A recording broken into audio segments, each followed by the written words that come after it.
Hello, everyone, and welcome to Evolve Yourself TV. I am Agni James, and I am back after a 5-day hiatus. I am back. How's everyone doing tonight? Tonight we're gonna have a great show tonight. We're gonna have a great stream. I'm going to do a guided meditation. That is always the focus of this channel. I'm also going to do readings from one of the greatest books ever written, the Tao Te Ching. And then we are going to cleanse our chakras. We got to cleanse our chakras. We got to keep our chakras cleansed. So we're going to go through the sevenfold journey. We're working on the water chakra, and we use the water chakra. It's a number 2 chakra. We use this book to help cleanse our chakras. And then as well, we have a special treat tonight. We are going to be reading another one of Grimm's fairy tales. We're going through this book. But yeah, how's everyone doing today? Oh my God, my screen is a little bit out of focus. Let me see if I can. There we go. Look at that. Much better. I actually feel like a human being now. I'm not blurry. Let's see. One Sluggy is here. Hey, good to see you, man. How's it going? How's everything going with you? One Sluggy is a streamer here on Twitch. He's a super authentic, genuine dude. He does primarily gaming. He does a lot of retro gaming, which I think is awesome. I'm big into retro gaming as well. So, check him out. Drop him a follow. And oh my God, look who's here. Evelyn Yoga. She is a Twitch celebrity, one of the top yoga streamers on Twitch, and she's an awesome human being, super kind, compassionate, loving, caring, positive person. When you go to her stream, you're gonna feel good. You're gonna feel refreshed. You're probably gonna smile and laugh because she has a good sense of humor. Definitely check her out. Drop her a follow. Evelyn, how's it going? One Sluggy, what's going on with you two today? It's good to see you here. Yeah, Evelyn, I know. I shower on the praise. But you know what? It's only to get you good in my graces, and then when you least expect it, I'm gonna turn the tables on you. No, I'm just joking. But it's good to see it. It's good to see Evelyn. Good to see one Sluggy. You say it's going good. Hope all is well. Yeah, everything is all right. There's been a little bit of a scare in my family. Both my parents came down with COVID, so I've been helping them out, dropping off like food and medication and things like that, and just making sure they're all right. It's scary when elderly people get COVID, right? I mean, if I get it, it's not really that big of a deal, but if someone who's in their 60s or 70s gets it, that's pretty serious, right? That's pretty serious stuff. But yeah, so that's what's going on. Evelyn, you said what happened? That's pretty much what happened the last 5 days. I've been doing that. Also, I've been super busy teaching chess. I've been running this 9 a.m. to noon chess camp with a bunch of kids. And but let me tell you something cool. I've turned these kids into warriors. These kids came in, they were just like these real passive, real like laid back kids. They were just kind of like sitting around, not really, feeling that inner fire with them. And I've instilled fire in these children. They are ready. They are amazing chess players now. After just 5 days, you give a kid to me. Give me your kid for 5 days. Give me your kid for 5 days, 3 hours a day. I will turn your kid into a vicious warrior. These kids are ready to fight on the chessboard. They are ready to fight. Like, let me tell you. I mean, some of these kids are throwing a lot of punches, a lot of tactical punches on the chessboard now. It's pretty cool to see. So that's basically what's been going on with me these days.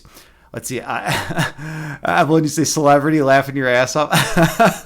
I consider you a celebrity. You're like the exotic Australian. You're the exotic, beautiful Australian lady who comes in and is like teaching us yoga and all these amazing things. You're like a celebrity. You're a celebrity in my book, Evelyn. Hey, Angel TX3, how's it going? Hey, good to see you. Welcome in.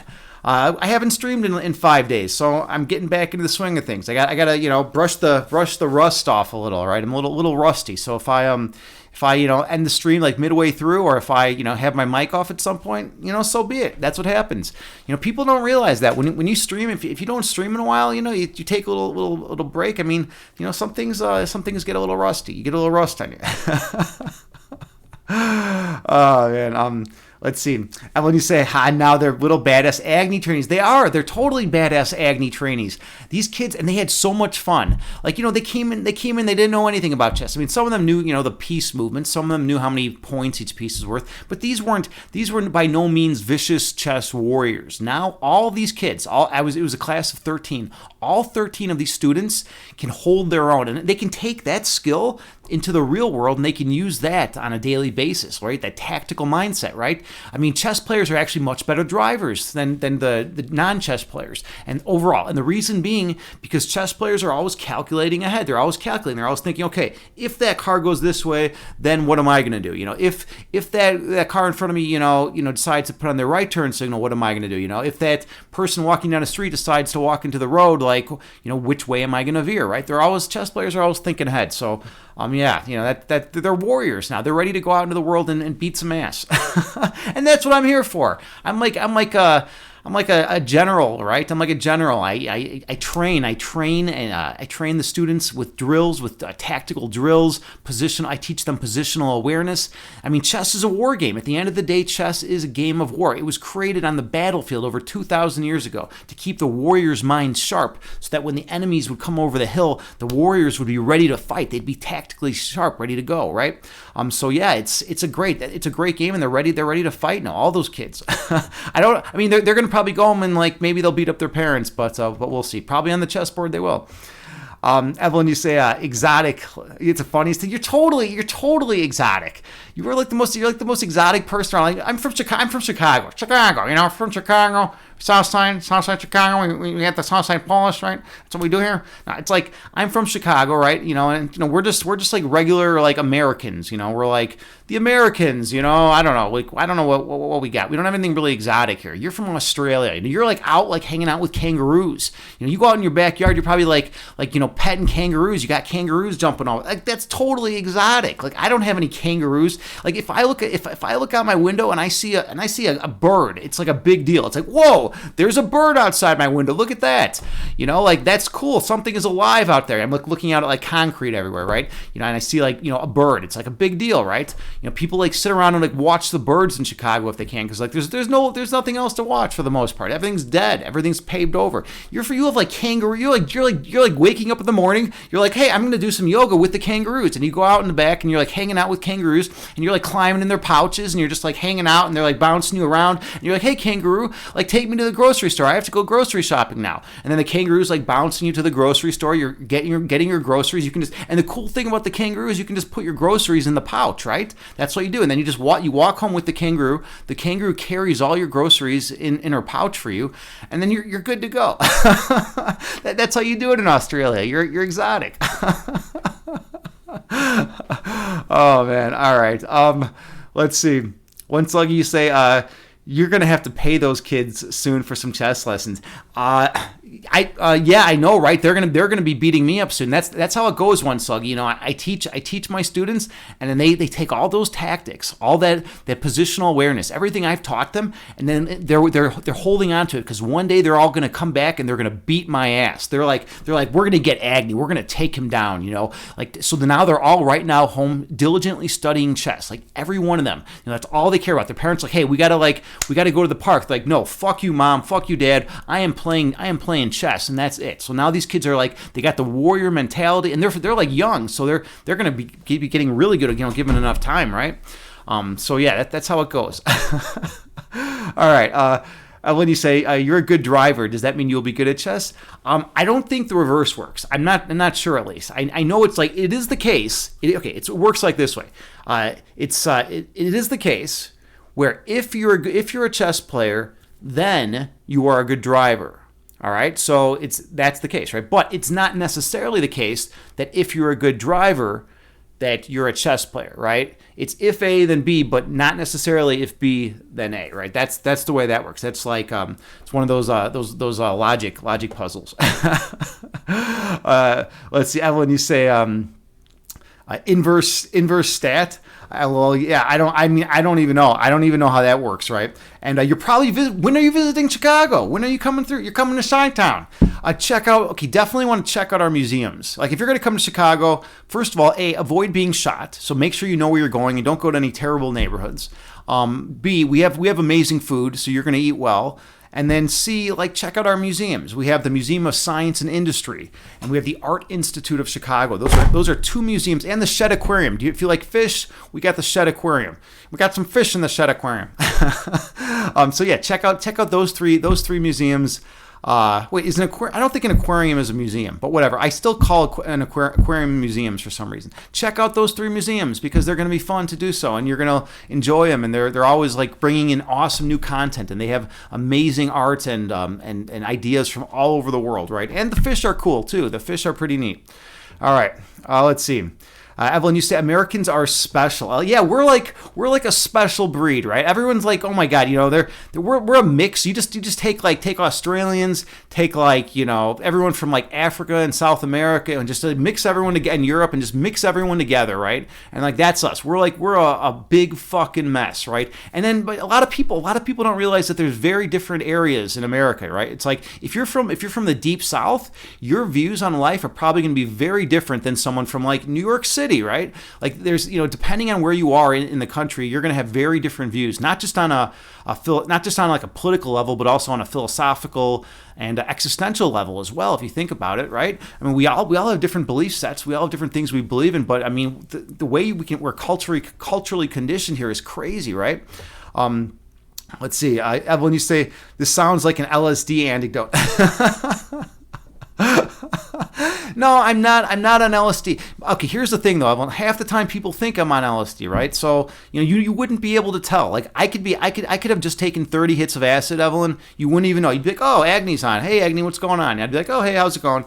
But like I could have also, never not taken any, and like you might think I'm on acid, right? You don't know. Like you don't know with me. I try to keep things lively. I try to keep things entertaining. That's just how it goes. All right, maybe we should jump right into Puzzle Rush. I'm feeling excited. I got this invigorated mode. I'm a chess instructor IRL. Those of you who don't know me, like that's what I do to make a living. So I've been doing chess streams on here. We're gonna get this all set up in a minute. So okay, we look like that looks good. Got to go to this display. Oh, we get that fun, right? This is what happens when you don't stream in 5 days. Everything goes crazy. All right, we got it. Everyone can see the board now. Puzzle Rush is an awesome game on chess.com. You have 3 minutes to solve as many chess puzzles as you can. And notice, I want to show you all something. Look up here. See this 29? Yeah, this was gotten 4 days ago. All right, this is my new high score. 29 I pulled, all right? I'm aiming for 30. I want to hit the 30 mark. Like 29 is a very respectable score. Most people cannot get a 29 in Puzzle Rush, right? Like I'm pretty pumped up about it. So that's how that's going. So I got to solve as many puzzles as I can in 3 minutes. I got to solve more than 29. You typically when I stream, if I solve in the 20s, I'm happy. I'm like usually like, wow, I got like a 20. I got like a 21. It's like it's a good deal. It's a good day, right? If I get a 21. But like we'll see how it goes tonight.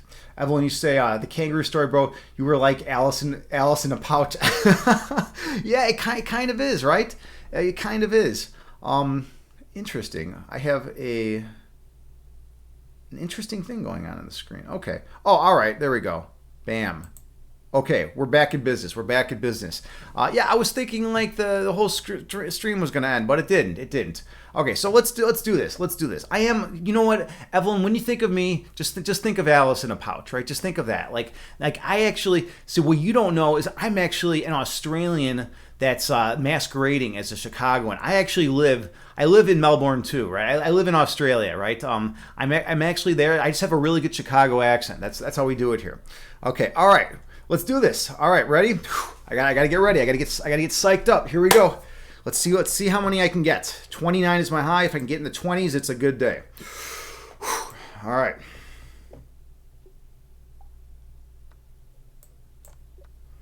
Okay. Mate in 1. Check, mate. Check, mate. Skewer the rook. What's the deal here? Oh, Duh. I think it's like this. No. No, hold on. There's an issue here. Oh, checkmate. Just go for the checkmate. Yeah, what am I doing here? You know, if you have a chance to checkmate your opponent, that's what you want to do, because that's kind of the part of, that's the whole point of the game. Wait. Oh, I'm black here apparently. All right. It also helps to know what color you are in the game, right? Okay, so let's see. Let's go this way, I think. No. Wait, I'm in check. Oh, that's the thing. I don't have my headphones on, so I couldn't hear it. Okay, and then we throw this check in. All right, cool.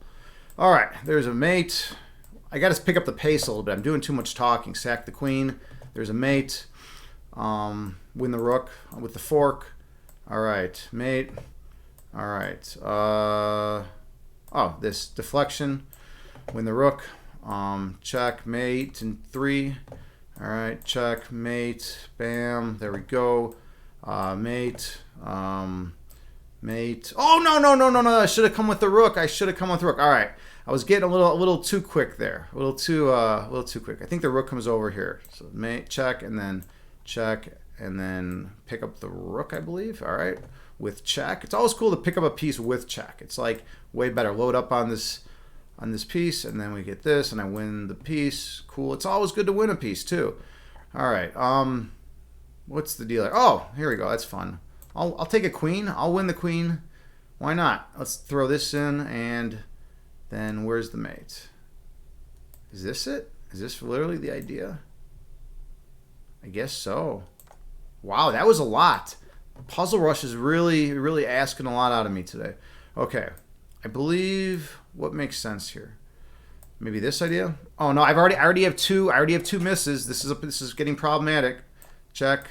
I'll win the rook. That's fine. Yeah, if you get 3 losses, three misses, then oops, this piece is pinned. I can't do anything with it. Check. Bam. Oh, that's cool. So we have this idea, and then this idea. That's a pretty idea. These are not your typical ideas. All right. Okay, so let's see. I think I can force a trade. Is that the notion? No. There. Check. And win the queen. All right. Hey, 22. All right, I got 22. That is good. That is a legit score. Okay, that's a good score. I'm pretty excited with the results there. I'm pretty excited. How's yeah, that went well. That was good. It's always good to get in the 20s, and 22 is legit, especially because I haven't streamed in 5 days. Yeah, in the 20s, exactly. Once like it's tough. It's not Puzzle Rush is not easy. It's unforgiving because you gotta move so quick that you kind of gotta almost guess the first move at times. You know, it's like you gotta go with what feels right, but you also have to calculate. You know, like once you get a little deeper in the puzzles, then it's all calculation. There's you can't just like guess the first idea. And you know, if you have 2 losses, you got to be extra careful, right?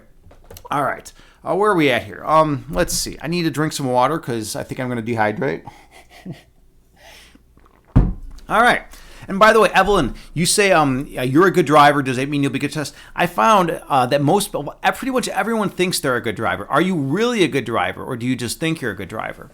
Like, what would your friends say? What would your friends say about you? I'm always curious about that because our subjective interpretation does not always correspond to reality, right? We live in these bodies. We only can see things through this subjective lens, and sometimes reality is very different, right? Like you see people walking around thinking they're the shit, and there's some dude sitting in the corner or something, and then you see people that are like awesome, kind, compassionate human beings that don't have good ideas of themselves, right? So you never know. You never know. There's always different ways you can look at it.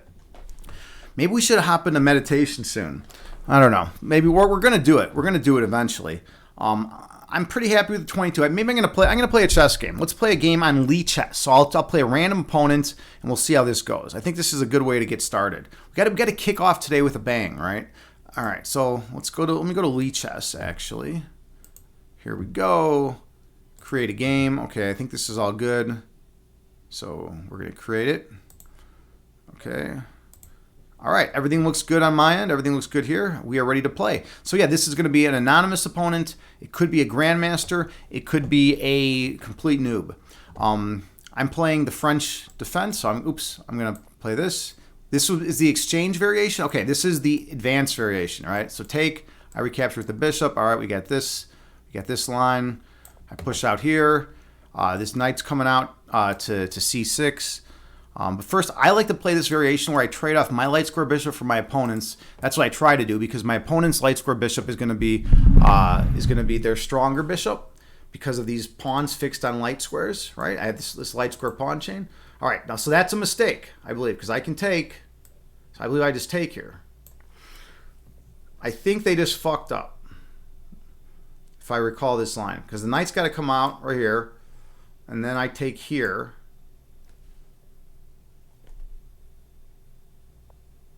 Okay, no, I just got to...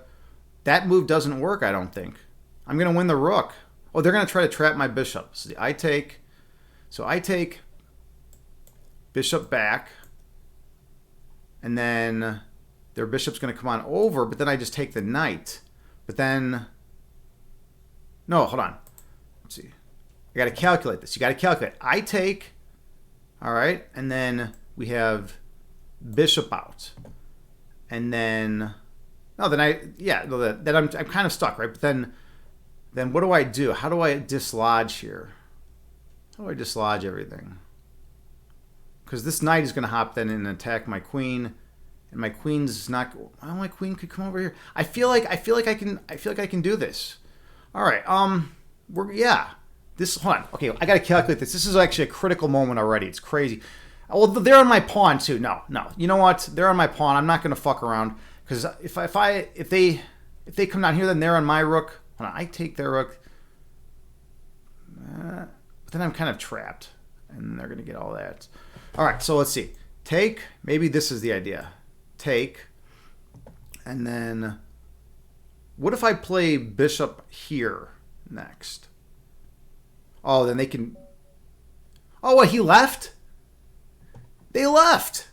That's craziness. That's craziness. I got the victory. They couldn't handle it. They couldn't handle me thinking about it. All right, well, that's interesting. Oh, Evelyn, you saying you're going to walk the dog? Oh, yeah, well, it's good. Yeah, I'll see you soon. I'll see you soon when you're back. All right, that was too quick of a game. Let's go through some computer analysis real quick. I don't understand why they just probably didn't want me to think about it or whatever. So let's go to analysis board. Let me see what was correct here. We can run the chess engine. Let's see. Yeah, I knew this was a mistake, right? Yeah, simply take the rook, right? So I take. Now I'm interested what happens in this line. Bishop over, right? Now I got to play. Oh, wait. What am I playing here? C4. C4. This is the key move. Attacking the queen. Yeah, now the queen is going to have to move. All right, but if the queen comes down here, then I have. Let's see. Let's say queen comes down. Then knight e7. Whoa, really? I don't know. Oh, because it's going to trap it, I think. Knight e7, all right. What if the queen takes? And then queen takes b1. That's going to hold everything. All right, cool. Well, that's good to know, right? That's good to know. It's good to know that line. All right. All right, cool. Let's check it out again so I remember. So if this is the case, take bishop back, and then you can just push the pawn, throw a punch to the queen. Cool. And you don't even have to worry about that queen in your territory. That's wild. Like usually when you have a piece, like a queen like that in your territory, you have to worry about it. But here they're saying just be casual. Yeah, just casually do all this stuff. Like what's going to happen? White can't break through. All right, cool. Let's see where we're at here. Where are we at in chat? Where are we at in chat? We got to go back here. All right, cool. Oh, well, you say they knew I was a chess teacher. Yeah, right. They might have known. I mean, basically the fact that I was spending a lot of time on that move, I think they knew they were burned. I mean, they made a mistake, right? And the funny thing is, I think even if I took the queen, I still would have been in better shape. But their rook was hanging, right? Their rook is hanging. You can't just leave your rook hanging like that. Like if you're gonna leave a rook hang, I don't think I've lost to someone who left a rook hanging in like I don't know in many years actually. All right, so let's see. Maybe it's time to. I think it's time. It's time for some meditation. That's always the thing. That's always the thing about this. We do meditation here. It's one of our. It's the main focus. It's the main focus of the channel. Like, why am I here? I'm here to help. How can I help, right? So I was thinking about it one day. I was like, how can I help some people? I'm like, what do I know how to do? I know how to teach chess, but I'm already a chess teacher. And I was like, well, how can I help people, like in a different way, right? And then I was like, well, I used to run guided meditation groups. I did it for 10 years. I know how to do it. So you know what? I'm going to do it on Twitch. I might as well stream it to all people all over the world. And maybe at least one person can benefit from it. That's the thing. If at least one person benefits from my meditations, then I'm happy with my work. I'm grateful that I've had the opportunity. So yeah, that's my reasoning behind it. Okay. So I always come out here. I'm full of energy. I'm full of excitement. Right. I'm full of life. I'm telling you about jumping around in kangaroos' pouches. We're talking about all sorts of crazy stuff. We're playing chess. We're doing Puzzle Rush. Right. We always do all this crazy stuff. And then we slow things down. And we come to the place of peace and oneness in our hearts.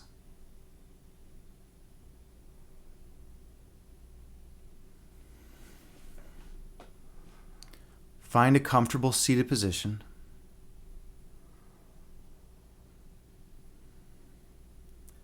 You can sit on the floor in lotus pose. You can sit cross-legged. Or you can sit in a chair.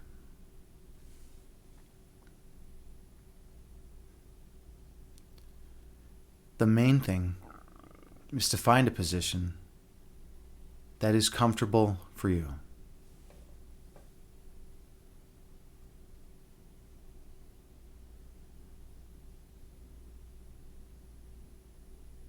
And then gently close your eyes and take a few slow, deep breaths on your own.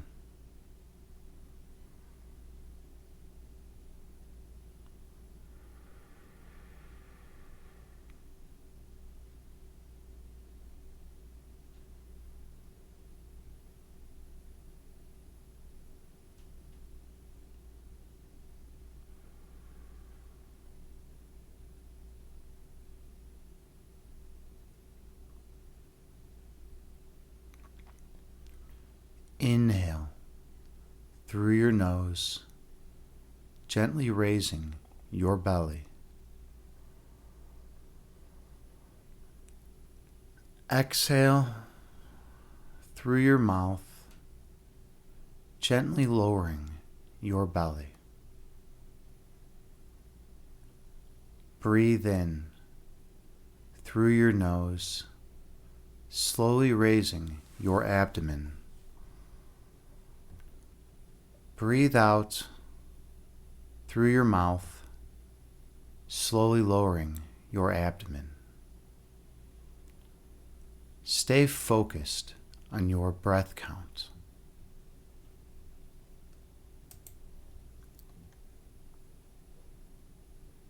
I'm going to try playing some music during this meditation.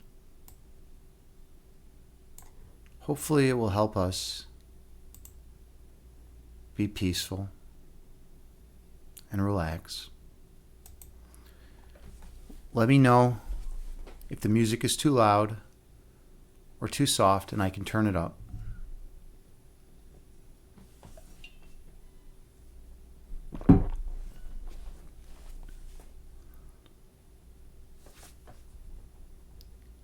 Inhale.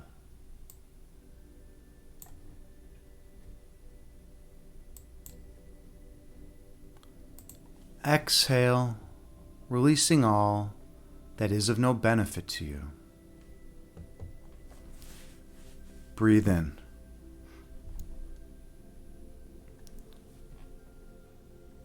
Breathe out, releasing all ego which obscures your third eyesight. Keep your awareness on your breath count. How is the sound now? I turned it up a little bit. I want to make sure you can hear me and the music. Here, I'll just plug my headphones in so I can hear it for a second. We're going to have a little high-pitched noise But, it sounds like I'm coming through good. All right. Inhale.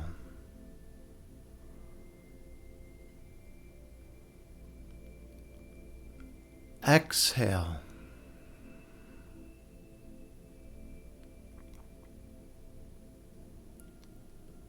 Breathe in.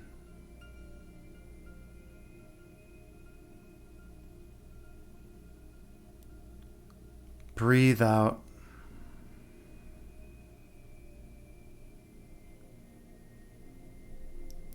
Keep your awareness on your breath.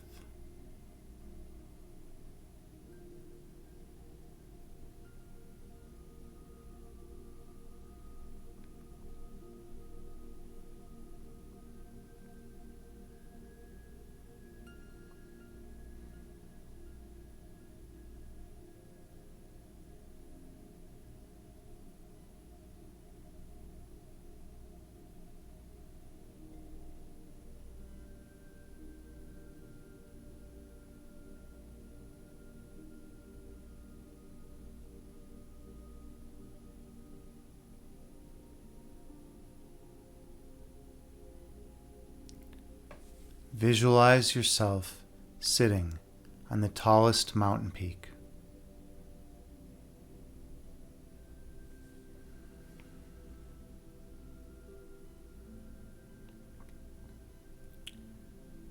Watching the clouds move through the sky beneath you.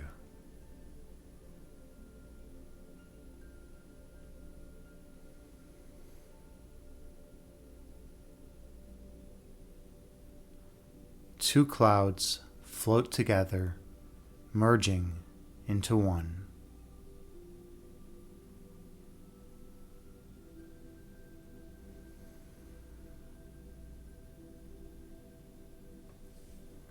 And one cloud stretches apart, dividing into two.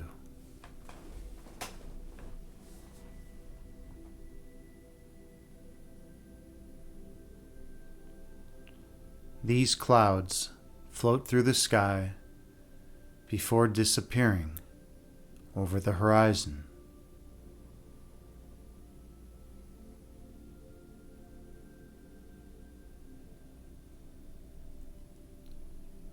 These clouds are like your thoughts.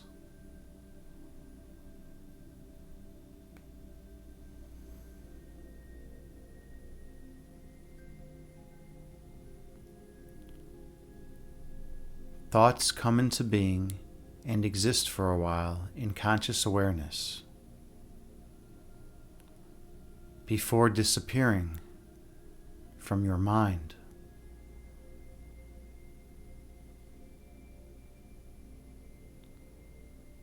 That is the nature of human thought.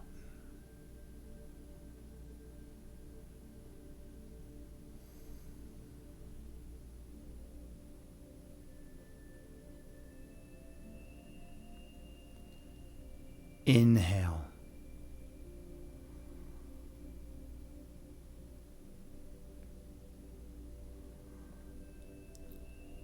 Exhale, releasing all that does not serve you well.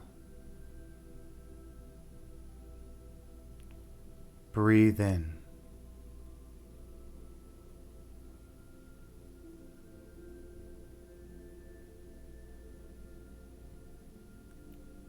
Breathe out, releasing all that is of no benefit to you. Your breath calms your body, and your body calms your mind. Be mindful of your breath count.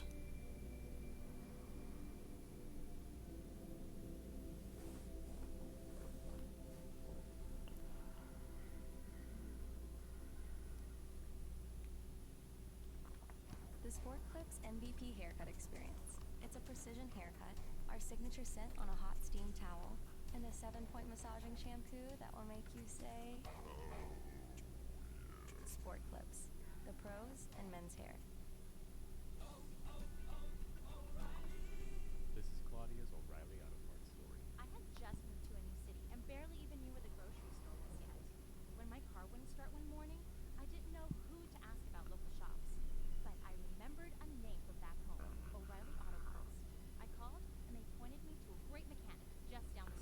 When thoughts arise in your mind,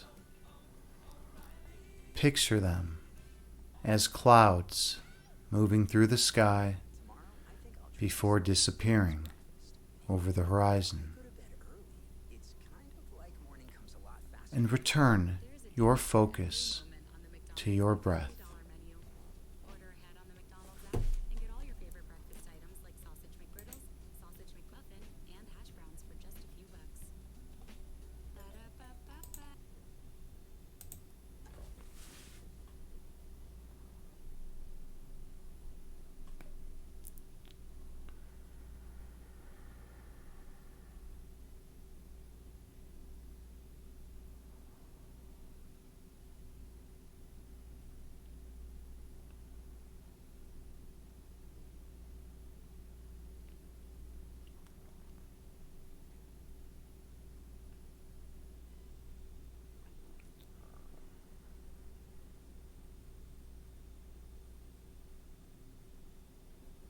When any distractions arise, use them as tools to release your mind from thought.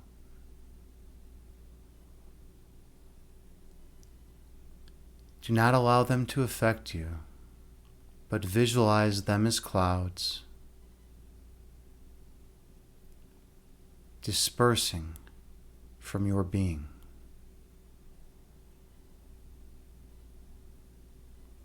Inhale.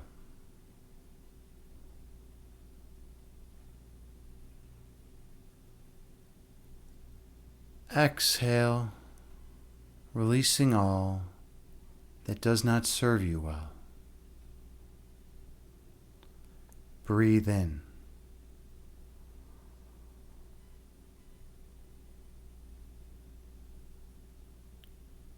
Breathe out, releasing all ego which obscures your third eye vision.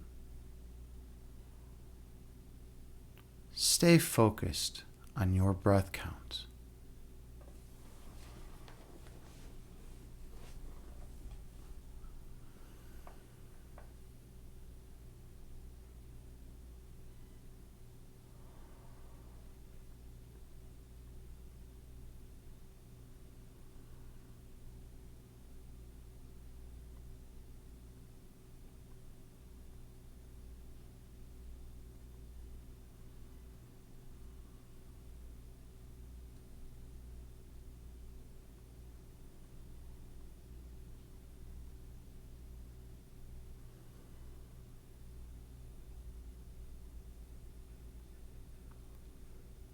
Slow down your breathing.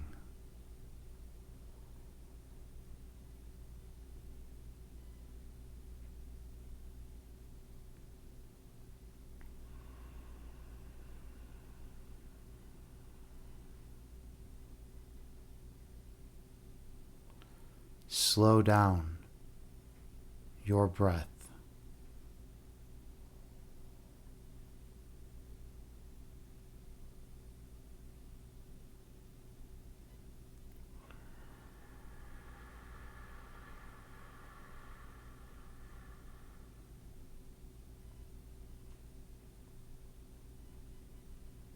Slow down your thinking.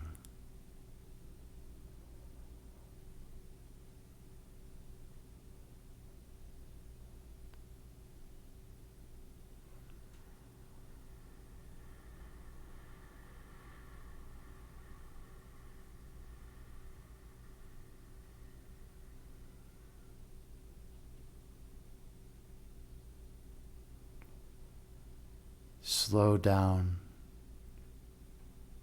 your breath.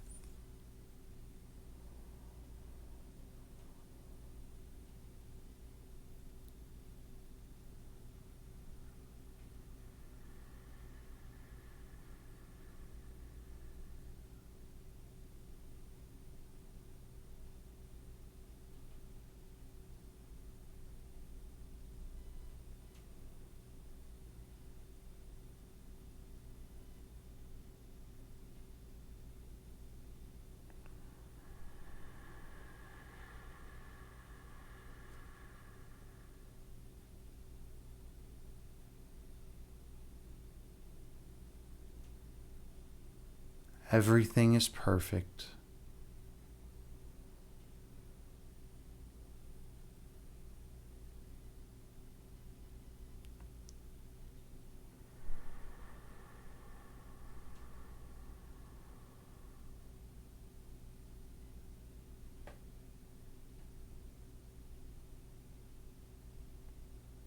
Focus on your breath.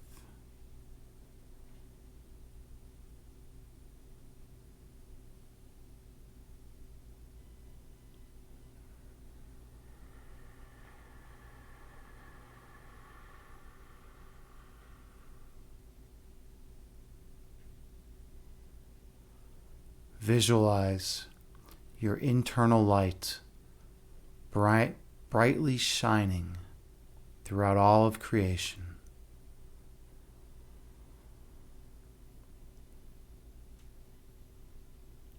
Focus on your breath.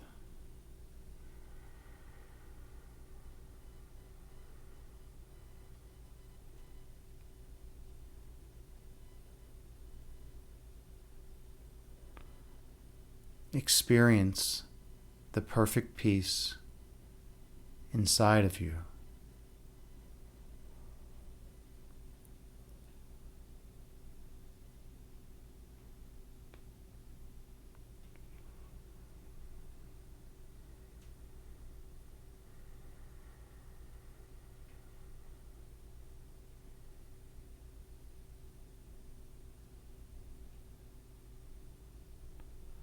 The place where fear cannot enter.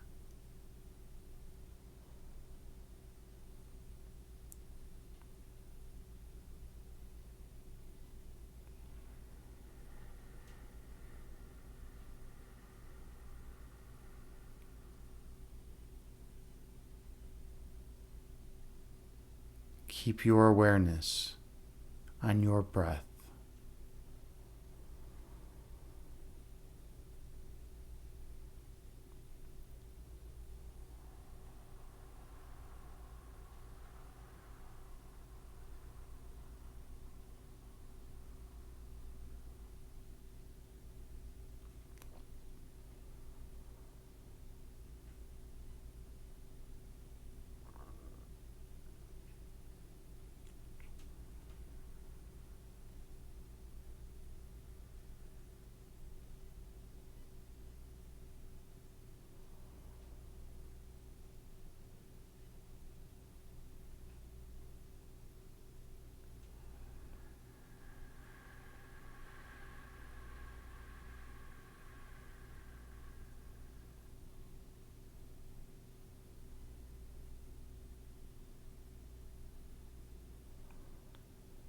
When thoughts arise in your mind, picture them as clouds floating through the sky before disappearing over the horizon. And return your focus to your breathing.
We come to meditation for peace and stability.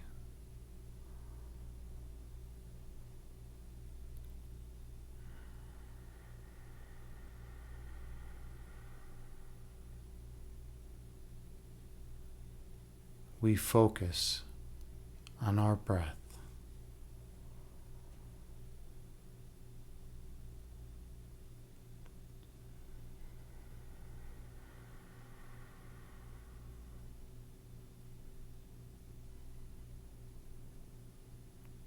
Inhale.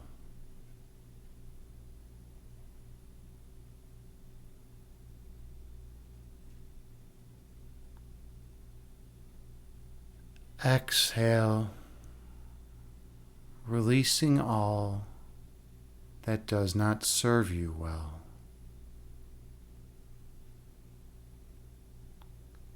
Breathe in.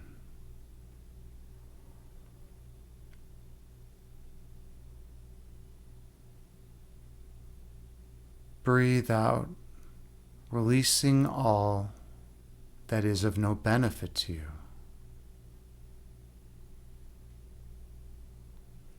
Your breath calms your body, and your body calms your mind.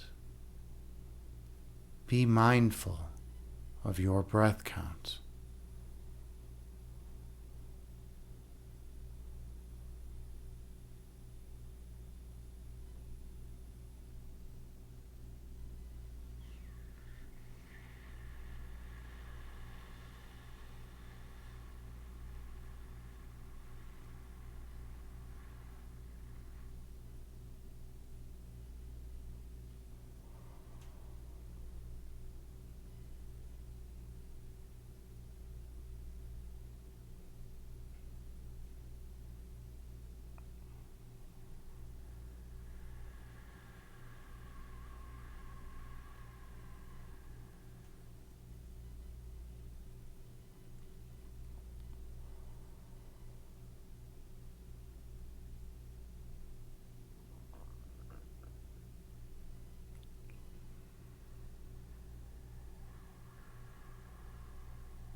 In this place, doubt cannot enter.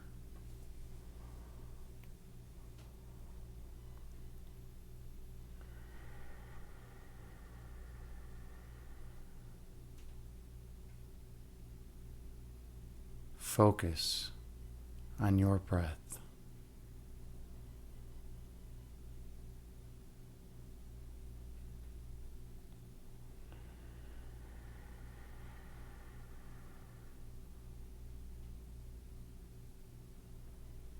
In this location, only love exists.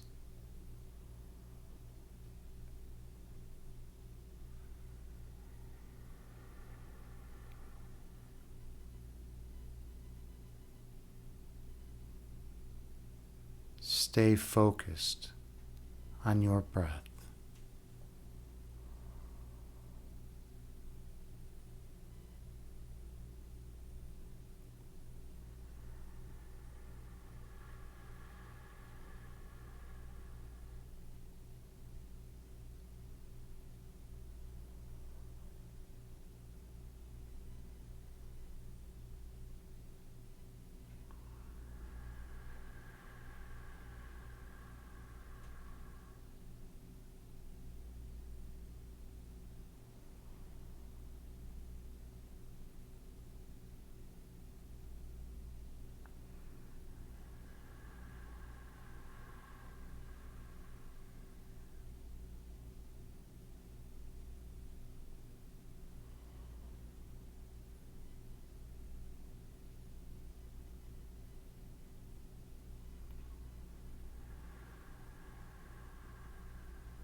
Your essence is love.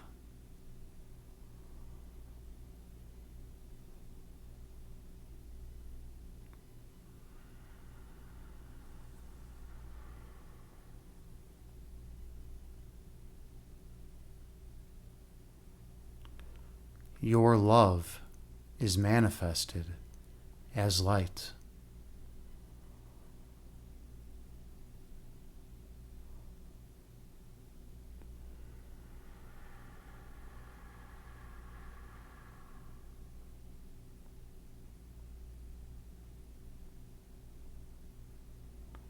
Your purpose is to shine your light on others.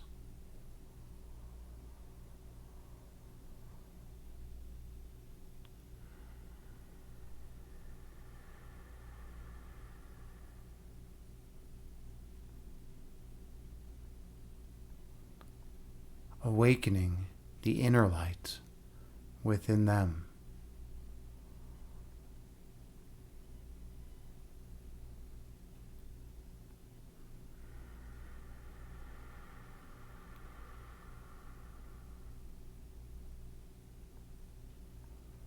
So that they may shine their light on all whom they encounter.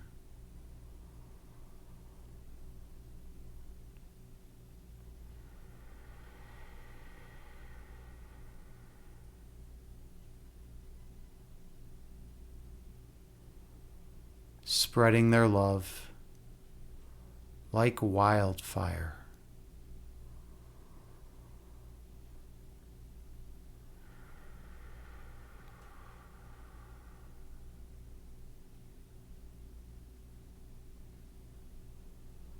Awakening each mind individually.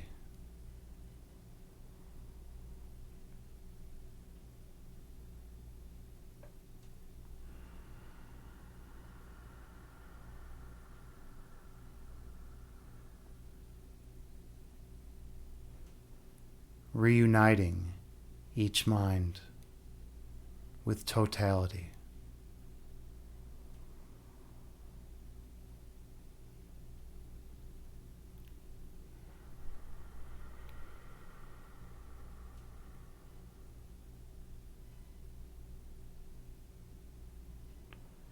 Inhale.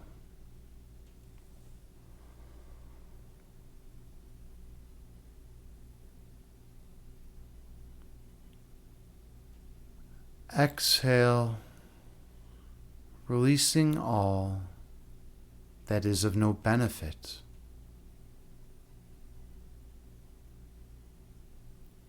Breathe in.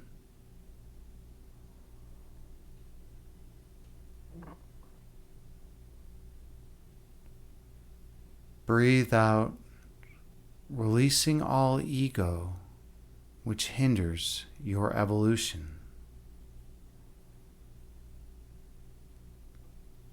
Focus on your breath.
Slow down your breathing.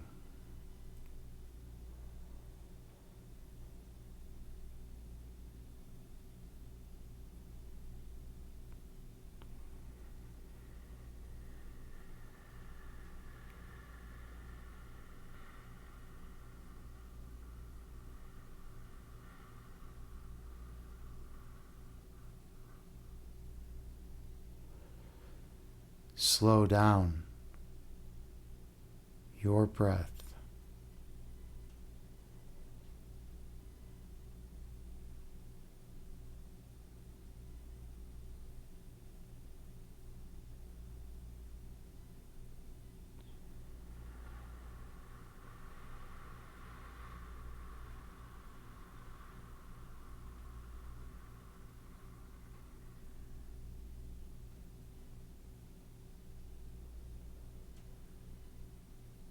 In this place of stillness,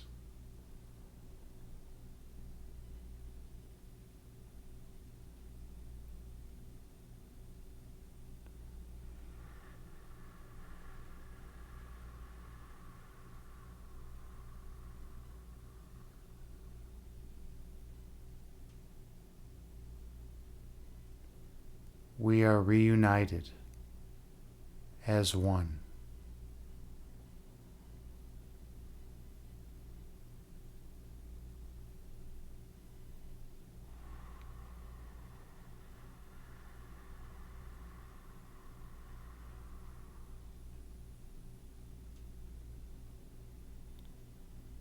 Keep your awareness on your breath count.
When thoughts arise in your mind,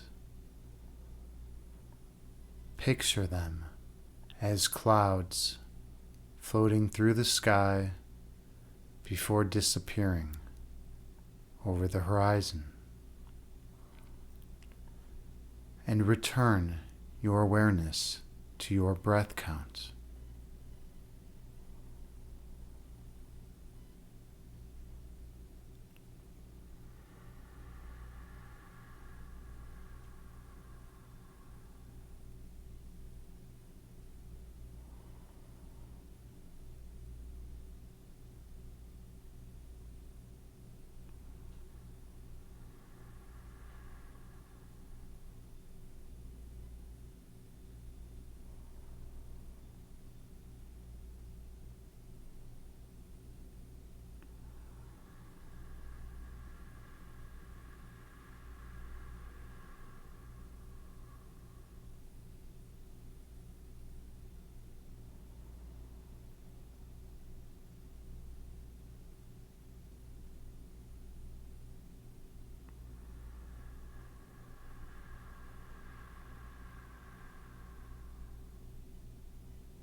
Inhale.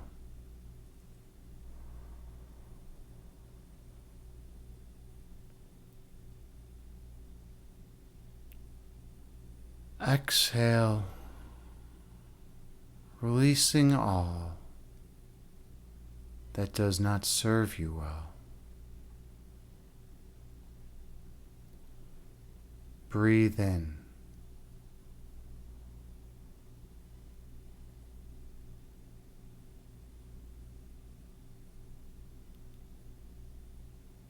Breathe out, releasing all ego which obstructs your third eye vision.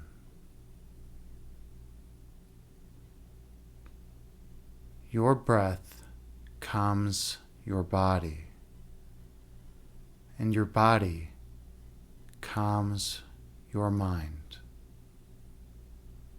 Be mindful of your breath count.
On your next breath, travel down beneath the level of conscious awareness.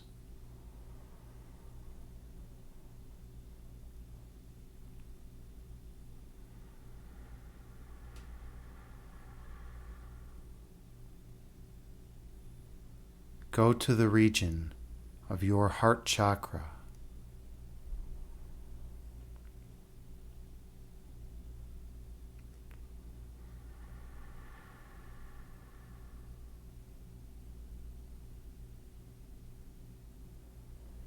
Feel the love that emanates from this location.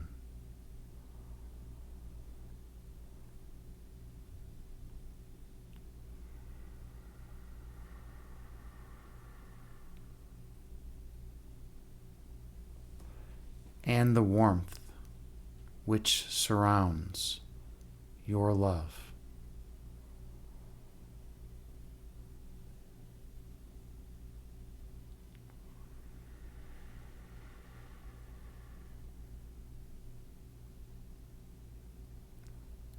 Experience the perfect peace which exists here.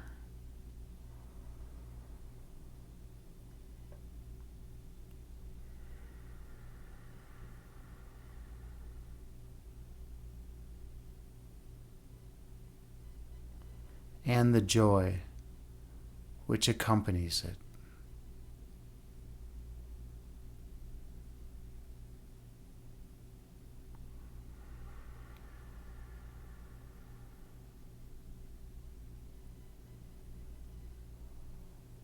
In this place, you are one with the source of all creation.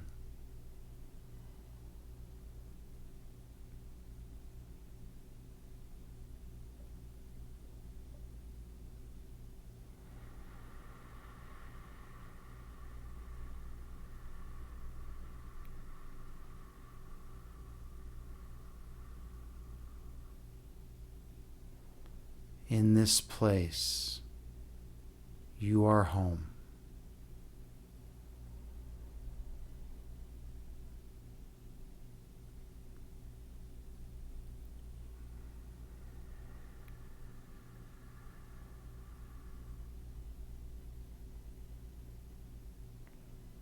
Inhale.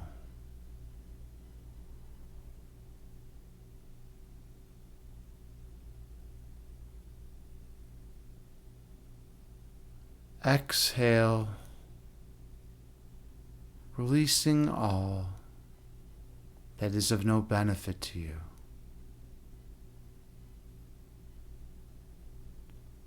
Breathe in.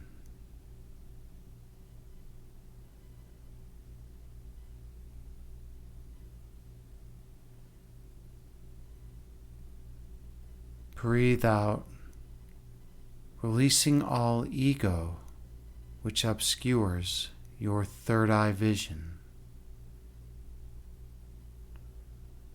Stay centered on your breath.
When thoughts arise in your mind,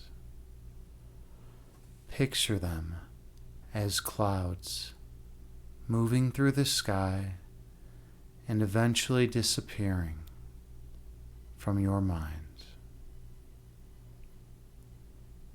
And gently return your awareness to your breath count.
On your next breath, travel all the way down to your center point.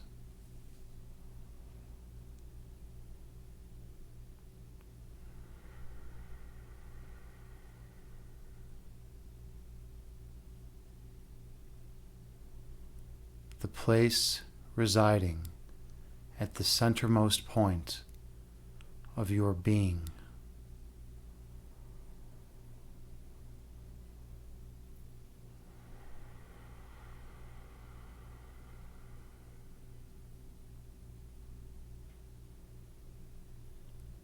The place where your energy is the strongest.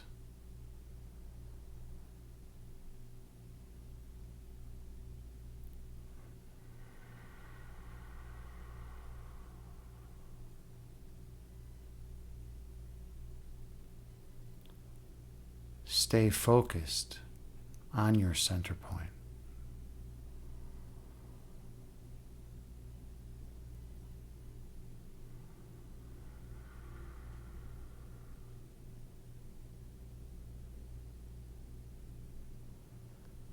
Feel the love that flows here eternally.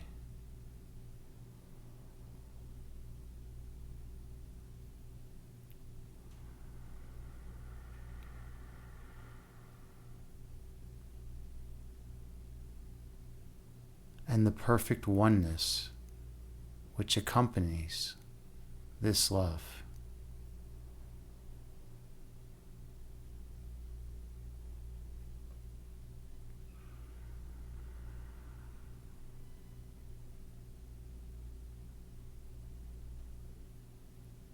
Here at your center point,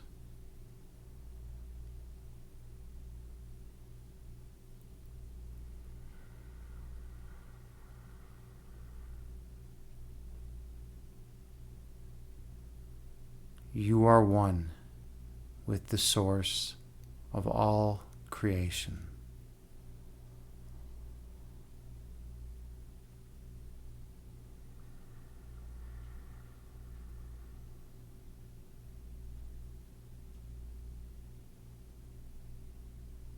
Stay focused on your center point.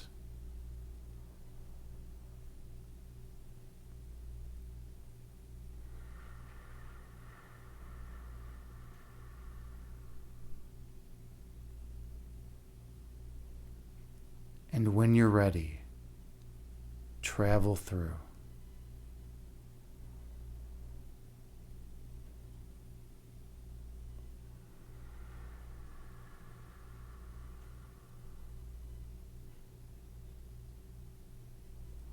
I'll see you on the other side.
Here, at your center point, you remember your true identity.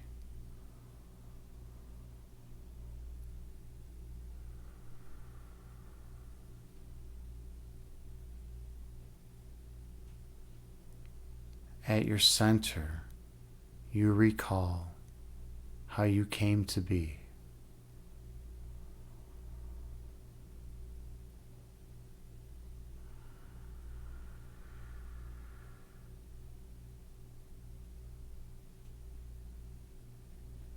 Here, at your center point, you remember your true nature.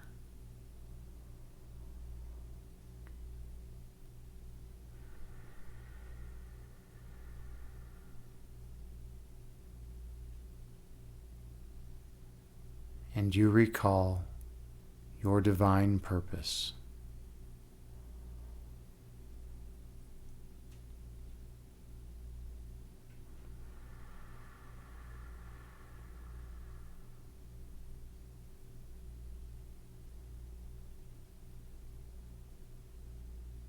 Focus here on the source of all creation.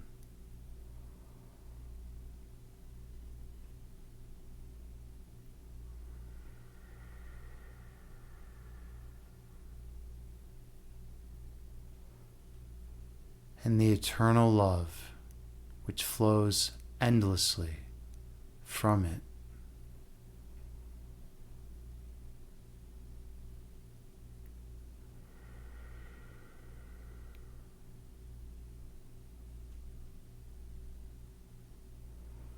And you, being one, are one with that perfect love.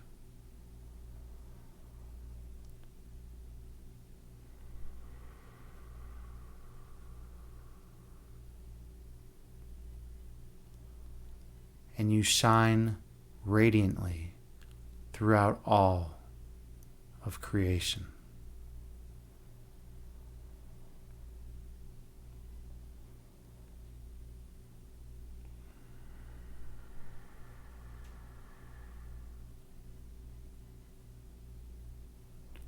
Inhale.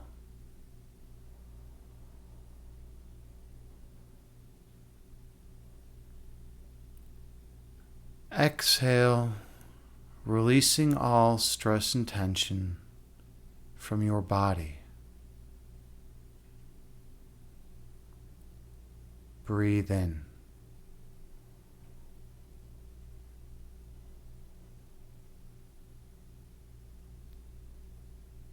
Breathe out, releasing all stress and tension from your mind.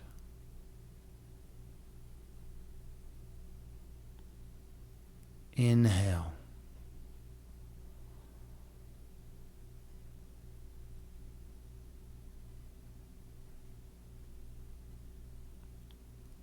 Exhale, releasing all existential angst from your being.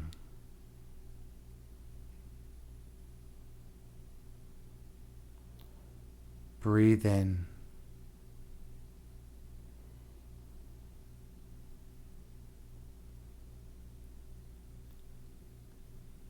Breathe out, releasing all fear and worry from your mind.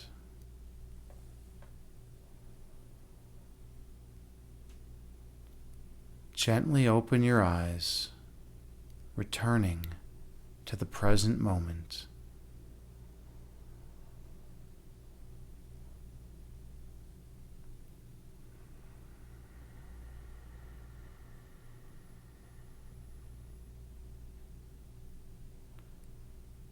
Bringing with you the peace from this meditation throughout the remainder of your day. Namaste.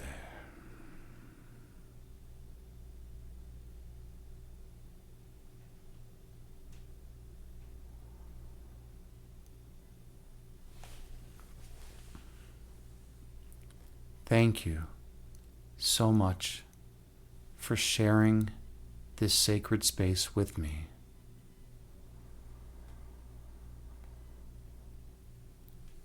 I am truly honored and humbled to be here with you as your meditation guide.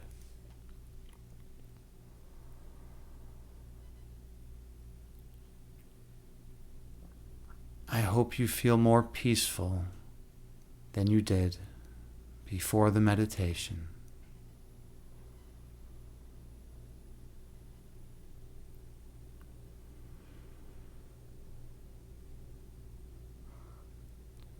And I hope you derived great benefit from this practice.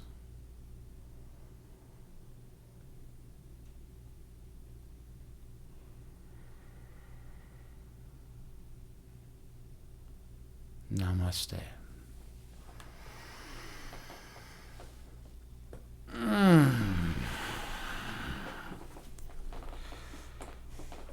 Oh, that was really good. I definitely needed that meditation. How was that for everyone out there? I hope everyone enjoyed that. JT, excellent. All right. You derived some benefit from that meditation. Wonderful. And JT, you're my channel shaman. You do a good job regulating the energy in here. Thank you so much. And one Sluggy, man, good to see you. You stuck through, man. You stuck through the meditation. Awesome. I'm glad you enjoyed it. Yeah, that was a pretty long meditation. We haven't gone that deep in a while. It felt right today to really travel down all the way to that place within us where we remember our wholeness. That place within us that we call home, right? It's tough, we get distracted in the world with all sorts of worldly affairs. But at the end of the day, we always have that love in our hearts. And that's one place where we can go. All right. Well, I think it's time for me to fill up my water, and then we are going to do a short reading from one of the best books ever written, the Tao Te Ching, where we've been doing one passage a stream. So we'll do one passage, and then we'll discuss it. We'll talk about it. I'll be back in 2 minutes. See you in a minute. I'll see you in 2 minutes.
All right, we are back.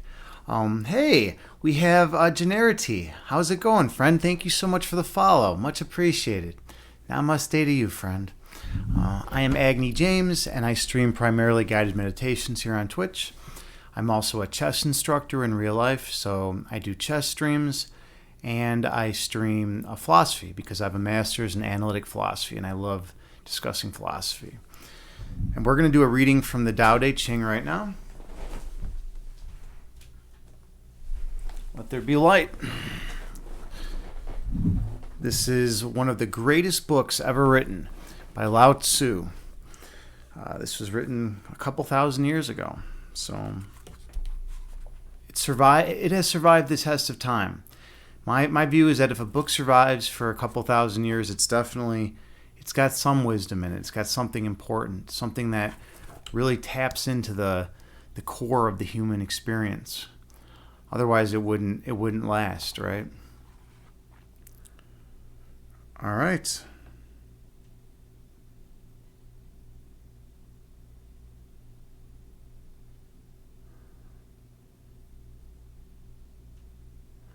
Here we go. We are on verse 15.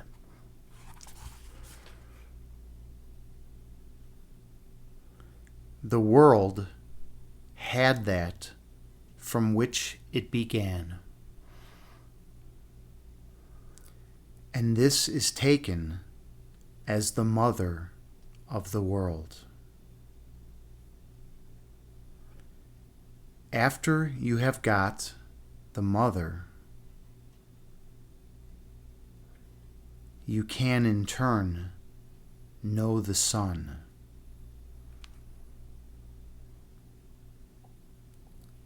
Go back to abiding by the mother.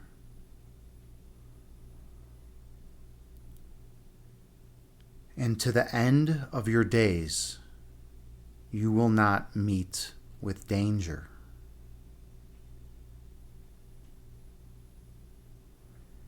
Block the openings, shut the doors, and all your life you will not run dry.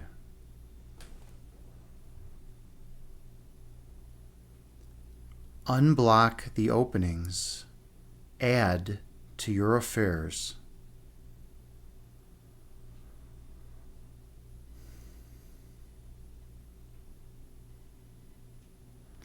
And to the end of your days, you will be beyond help.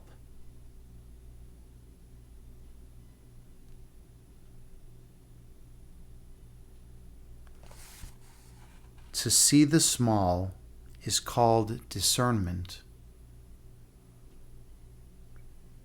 To abide by the submissive is called strength.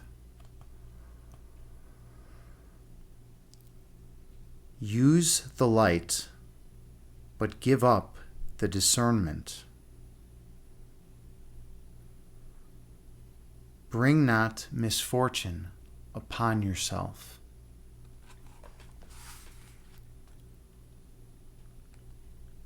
This is known as following the norm.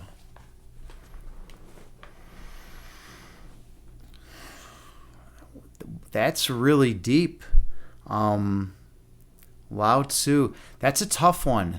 That's a really tough one for me to understand personally. It's so paradoxical, right? It really goes against what the world teaches in such a strong way that it's tough to really navigate that passage and to really, truly grasp it. I want to read through it again. I'm going to read through at a quicker pace this time, and let's see what we can take away from this. The world had that form which it began, and this is taken as the mother of the world. After you have got the mother, you can in turn know the son. After you have known the son, go back to abiding by the mother. And to the end of your days, you will not meet with danger. Block the openings, shut the doors, and all your life you will not run dry. Unblock the openings, add to your affairs, and to the end of your days, you will be beyond help. To see the small is called discernment.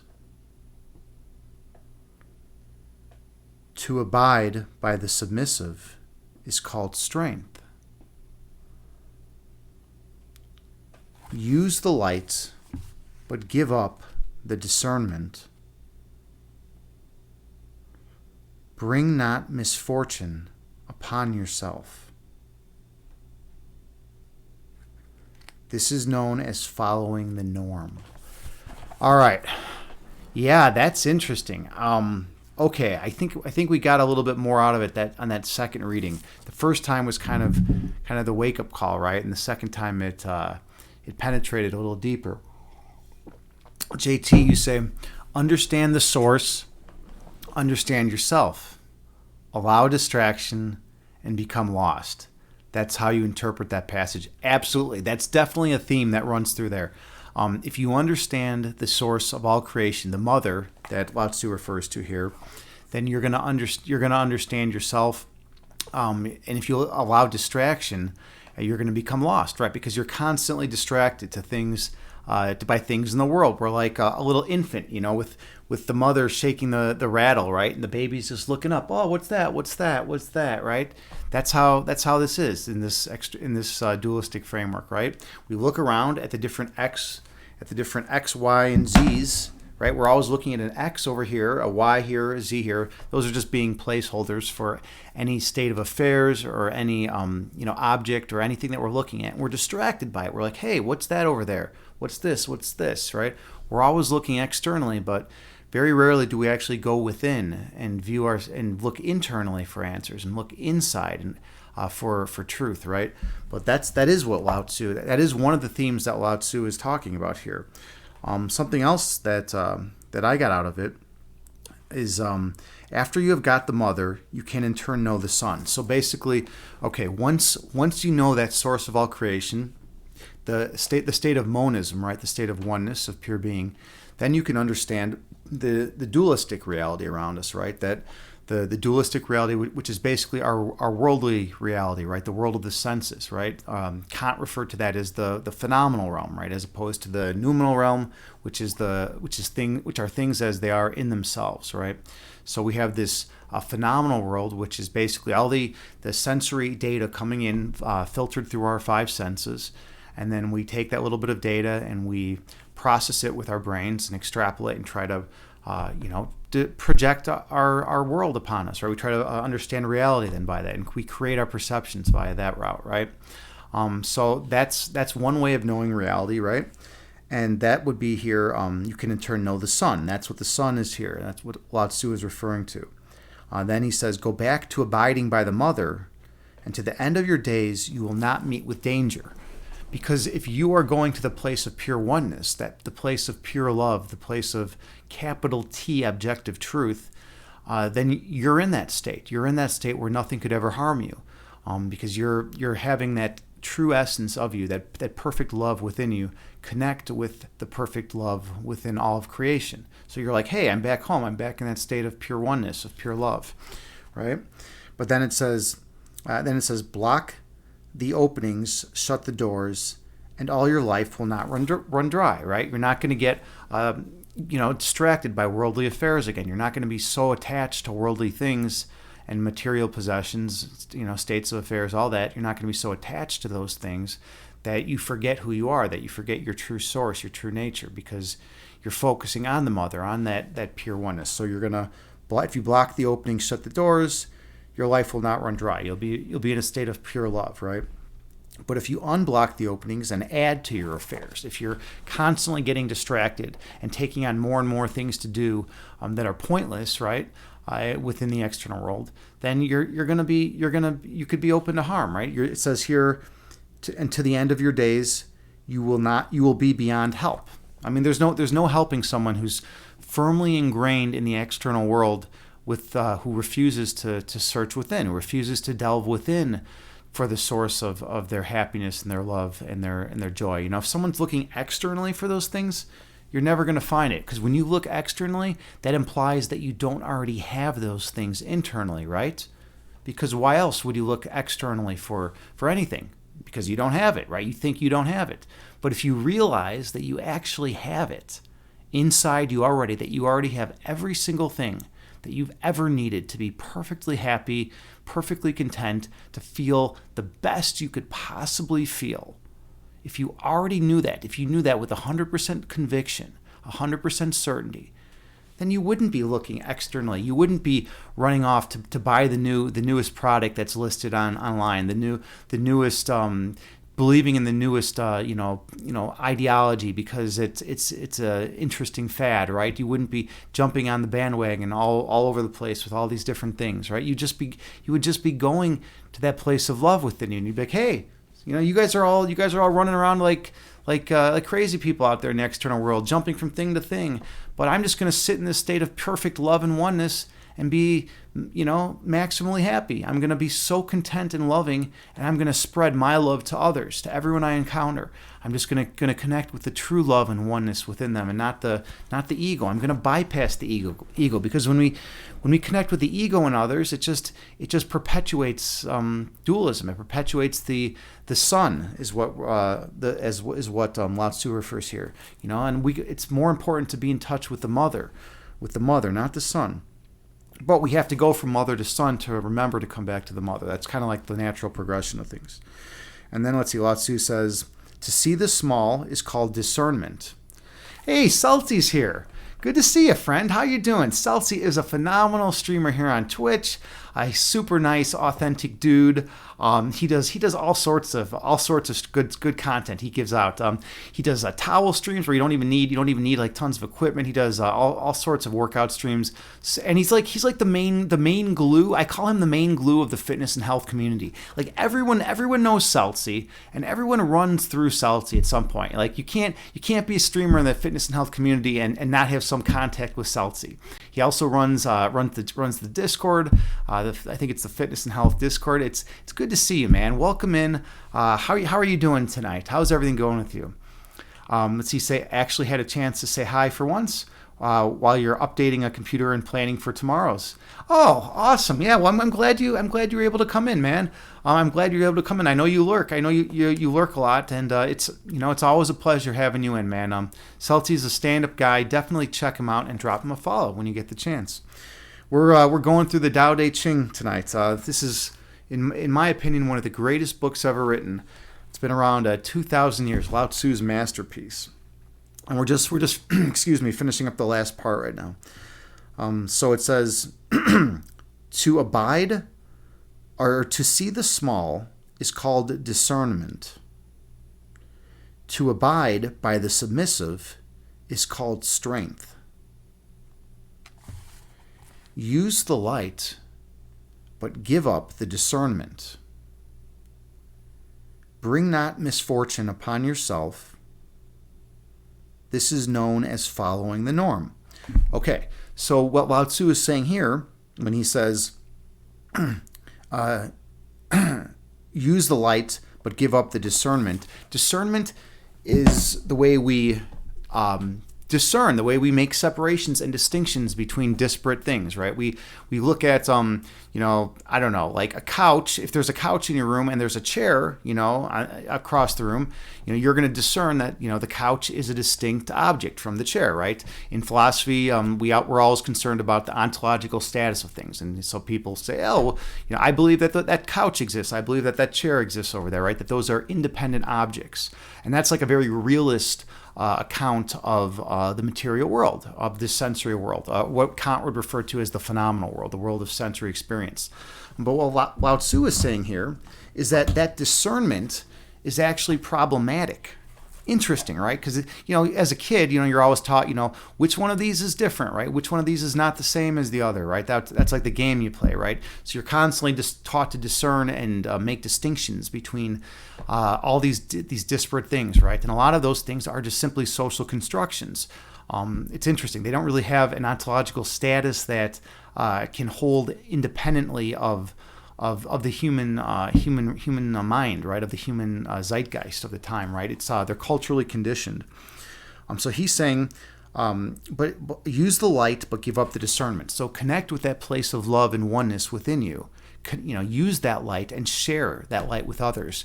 So bypass the ego and connect that light and love with all those around you. You want to connect with people on the most divine realm you can, in the most divine realm you can. You don't want to connect with people on a very superficial level. If you're gonna be a human being, you might as well at least connect with everyone from the place of pure love and oneness within you, right? So that's what he's saying there. And then he says, bring not misfortune upon yourself. This is known as following the norm. Yeah, misfortune.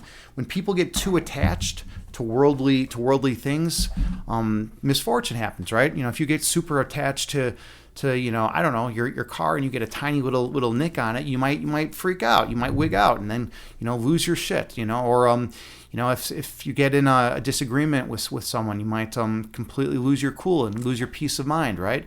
And Lao Tzu's saying, don't bring misfortune upon yourself. It's these attachments that that cause us to have misfortune. It's a very Buddhist concept, right? That attachment is the root of all suffering. It's kind of an interesting notion. I like how Lao Tzu, he's the founder of Taoism. Lao Tzu, says a lot of stuff that's in line with Buddhism, and Hinduism espouses a lot of the same ideals as well. Okay, so let's see. We are ready for a little chakra balancing. So we've been going through the sevenfold journey, reclaiming mind, body, and spirit through the chakras. This is a book that I used when I was in a chakra balancing group years ago. And we went through each chakra and went through the whole book and cleansed each chakra. And now we've been going through this on stream. And we are currently on chakra 2, the water chakra. So let's see what they say to us here. Let's see what it says here. Oh, this is beautiful. This is beautiful. Look at this. Look at this. Duality and polarity. Perfect, right?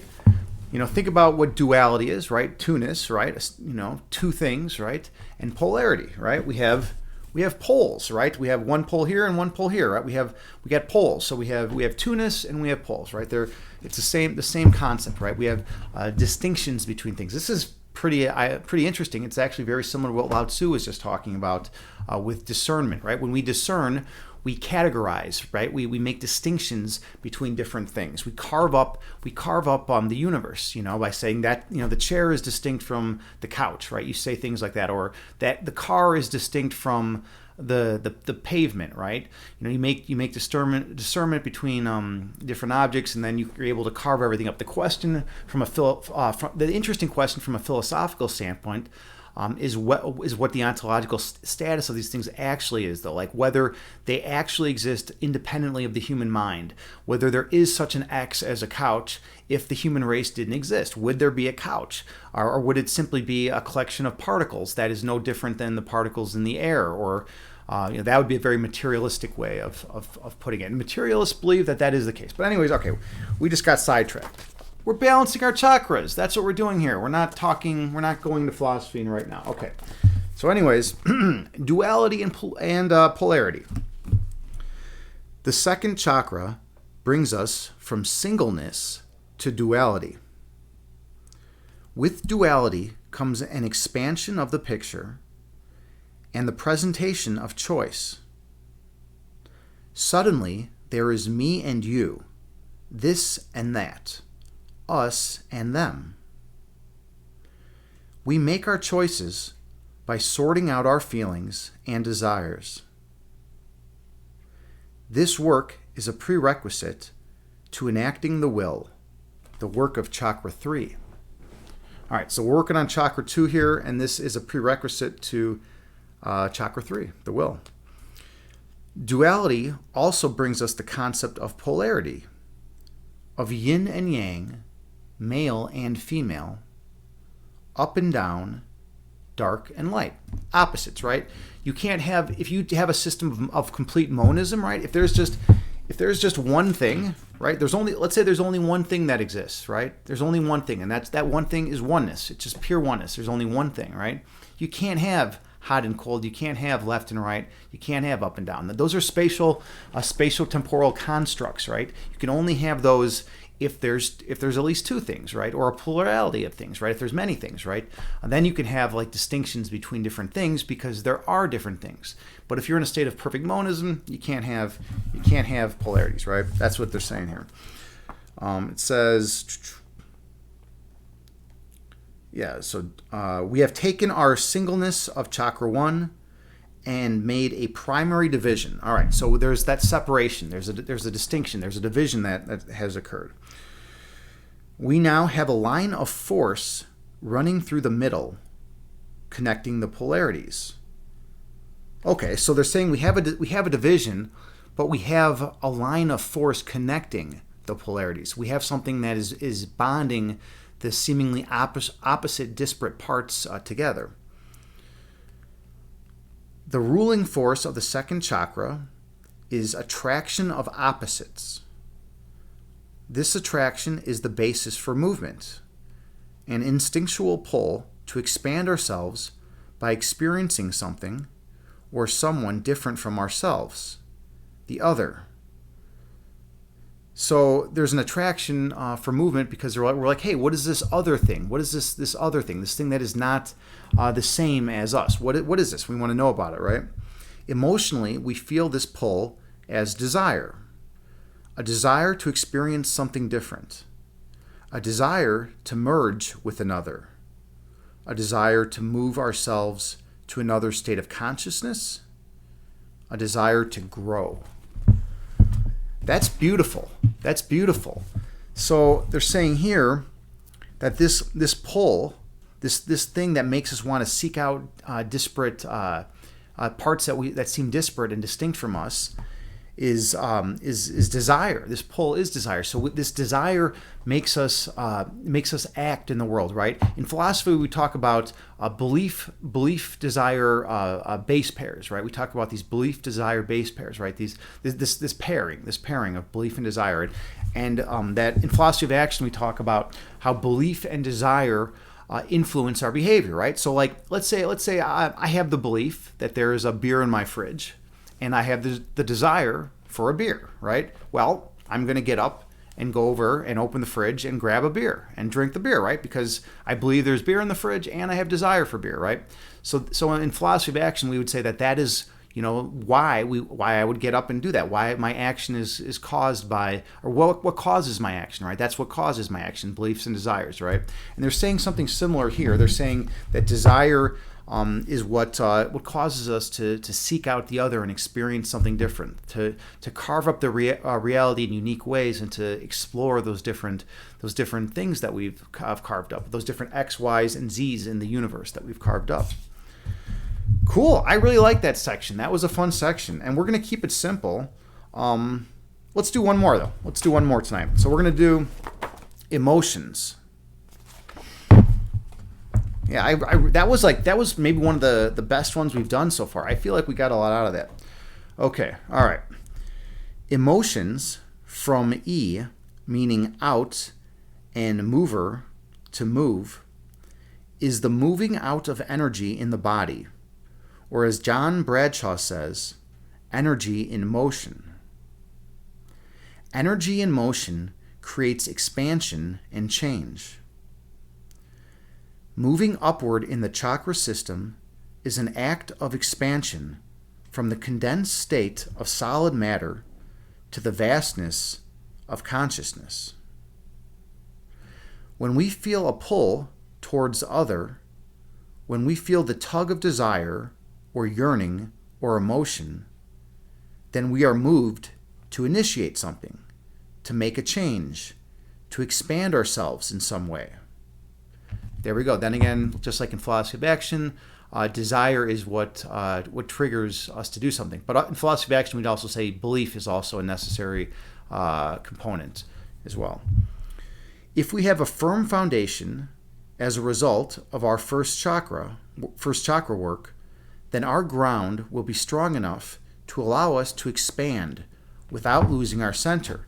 So we'll be able to expand and experience more, right? We'll be able to experience more that exists, but we won't lose ourselves, right? Sometimes we experience a ton and we kind of like lose ourselves, right? You get distracted, right? You see that like with the bipolar mindset, right? Someone just kind of like, whoa, I'm gonna go do this, and they get manic and they go do some crazy stuff, right? But if you have a firm foundation as a result of our first chakra work, then your ground will be strong enough to expand. So your foundation will be solid, right? You'll be firmly rooted to the earth, not just on a physical level, but also on an emotional, mental, and spiritual level as well. And then you'll be able to expand and check out everything that there is to offer within the dualistic framework, right? Emotions are the result of consciousness meeting the body. If I give you a piece of information, such as saying that you just won the sweepstakes, that information creates an emotional reaction in the body. If I tell you something negative, you might feel sad as a result. Bits of awareness are constantly filtering through the body, creating subtle emotional reactions.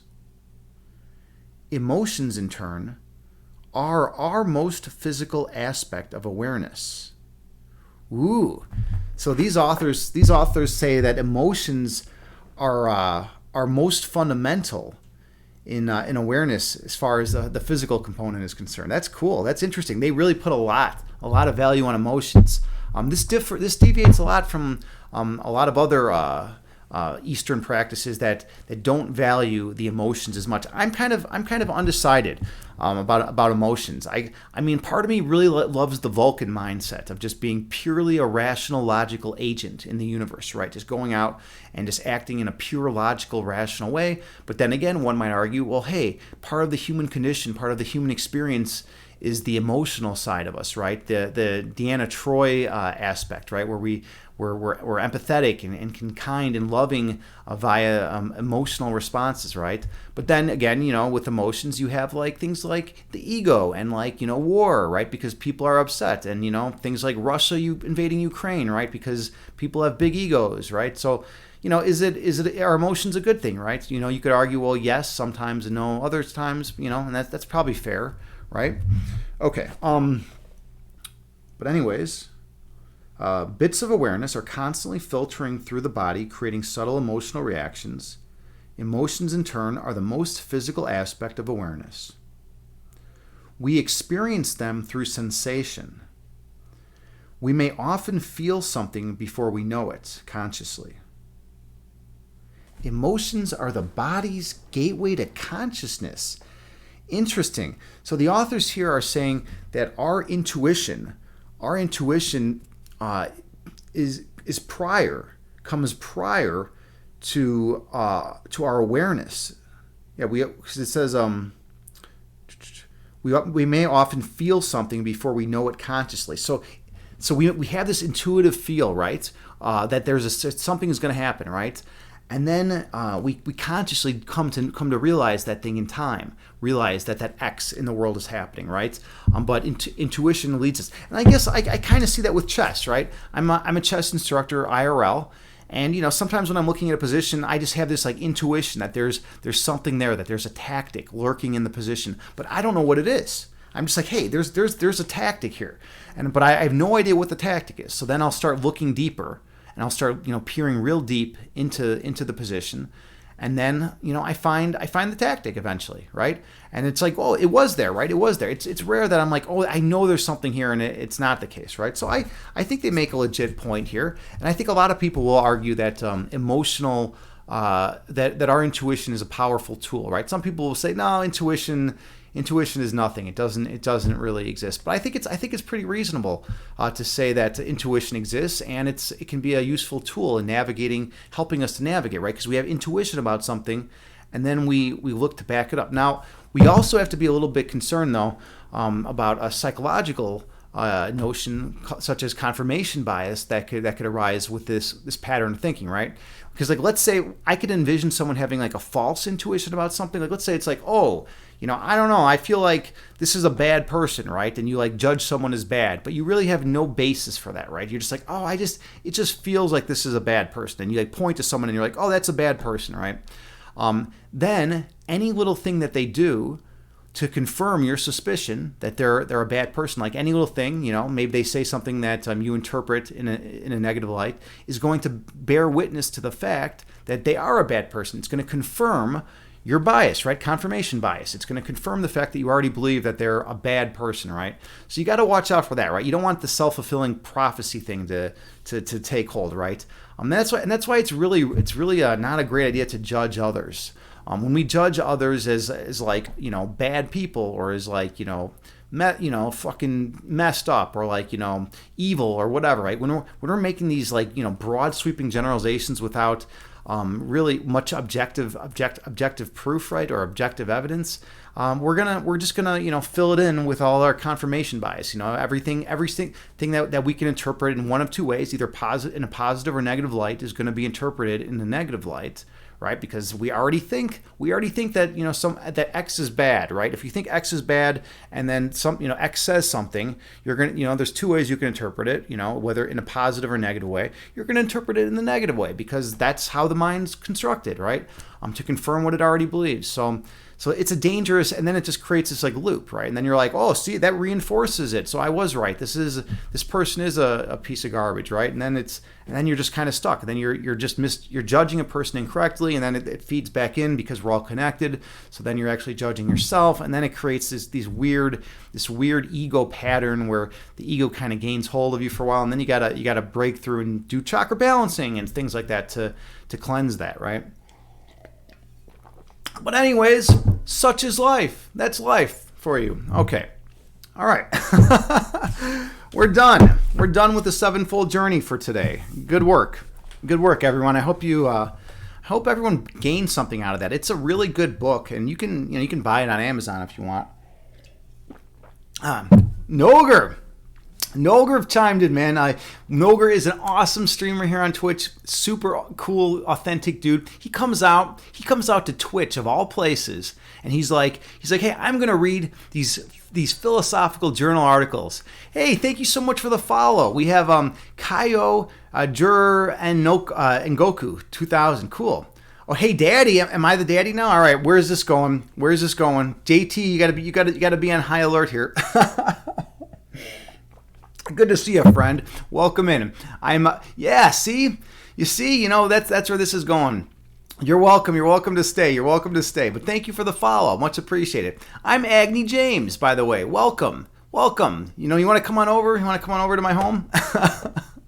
Okay. Noger, you say, well, you're biased to think that you're awesome and you have no interest in changing. Dude, thank you so much, man, for that compliment. Much appreciated. That's a really good compliment. You're biased to think you're awesome. You have no interest in. You know what? And you make a good point here, man. You make a good point. Yeah. I guess I like that. So okay. So the point Noger's making is that basically, hey, if you're biased and thinking someone's great, right? If you already have that bias, then maybe they are, or maybe you're happy with the relationship. You're content with the situation, right? So, and it actually does bear fruit. So yeah, I think that's a very a cool point you make there, man. I love it. All right, okay, so let's do a little chess. It's time for a little chess time. All right, whoa. Okay, all right, that was quick, man. That was quick. We had that guy in here for just a minute, and JT doesn't fuck around. At the end of the day, she's the channel shaman. She controls the energy around here. She regulates things. I love it. Okay, let's do some Puzzle Rush. I feel like doing a little bit of Puzzle Rush. Yeah, Noger, what's going on with you, man, today? Anyway, how's everything going with you? What's new with you, man? All right, so those of you who don't know, Puzzle Rush is it's a thing on chess.com. Let's get it loaded up. It's how many chess puzzles can I solve in 3 minutes, right? That's what it's all about. How many chess puzzles can I solve in 3 minutes? Last time I got a 22, and as you can see up here, well, it doesn't say it up here anymore, but I got my high recently, which is 29. That's a really good score. Like 29 is a very respectable score in the chess world, right? So I got that high recently, and it felt good. When I'm on stream, if I can get in the 20s, it's usually a good thing. I'm usually pretty content if I can get 20 or higher, because it's tough to do it while I'm streaming and I'm not listening to the sounds, so sometimes I don't hear the check. Actually, I should. If I'm going to be doing this, I should do this seriously. The only thing though is then there's this like little noise when I plug in these headphones. There's this little noise that comes from the mic, right? You can probably hear it if you listen hard enough. But yeah, I don't like that noise. But anyways, let's do this. All right, let's do this. Cool. JT, you say, what did you want to play a bit longer with them? I mean, I don't know. Sometimes it's fun, it's a little to have a little fun with people, right? Especially if they want to play, right? He wanted to come in and play, right? I don't care, JT. I don't care. Doesn't matter either way. You regulate. Okay, cool. Let's do this. Okay, so I gotta get pumped up. This is gonna be tough. 22 is was my last score, and let's see what I can get this time. mate in 1. Check and check. All right. And mate in 2. And we have this, win the rook. All right. Cool. And then we have this idea, checkmate. And then we have, oh, this is cool. This is a cool one. And then mate. Beautiful. We have, oh, almost messed up. Look at that. They're getting sneaky on me. They're getting sneaky. Here's another mate. Bam. Look at that. We got checkmate. Bam. There's checkmate. All right. What else do we got? Okay, we're gonna win that bishop, right? Win the bishop. I'll take a bishop. Take a bishop any day of the week. Where are these bishops? So I think we just. I take here first. Okay, and then win the queen. Okay. All right. Then we have. Let's see. What do we got going on here? Oh, this one. This idea. And then we do this, and then we win the knight at the end of it. Beautiful. What am I missing here? Is it just check? I think it's just check. Oh, that was really tough for number 12. That was really tough. All right. Sometimes they throw in these. Oh, okay. I gotta focus. I gotta focus here. Let's do.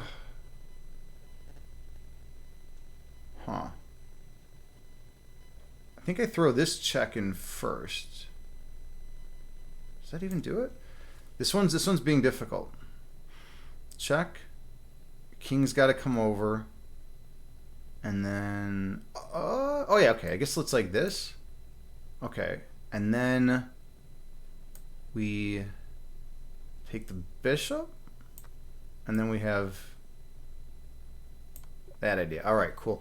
Yeah, that was a tough one. I chewed up a lot of time on that one. I'm gonna win the queen, I think. Yeah, I can win this queen. Yeah, you gotta trap the queen every now and then, if you can. All right, check, and then what am I missing here? So I'm gonna have a discovered attack. Oh, just right here. Okay, and then mate. Cool, mate. And then we have discovered attack. Oh, that's right. The knight was hitting my queen. Sneaky. Oh, that was too quick. 17. That was not a good score. I chewed up too much time on that one puzzle. There was that one puzzle that I chewed up too much time on. All right. Well, you know, that's just how it goes. That's how it goes sometimes. Okay. Well, whatever. All right. And yeah, you know, I don't play as well after I meditate. By the way, could you all see that? Did I even have the screen set up? Was everyone seeing the screen? All right. JT, was that on point? Could you guys see what I was doing, or was it another one of those where like you can't even see the screen? Okay. All right. So that's Puzzle Rush anyway. That's Puzzle Rush. All right, we're all good. All right. Cool. Yeah, Puzzle Rush is fun. I enjoy Puzzle Rush. And I'm a chess instructor. I like teaching it. So let's do a game now. I haven't done the last game was short. It didn't go for a long time. We're gonna play an actual game on Lichess. So let's set it up. Create a game. Okay, that should be good. Let me come back here and set it up. All right, you should all be able to see. Okay, it's time to go. Here we go. Let's do this.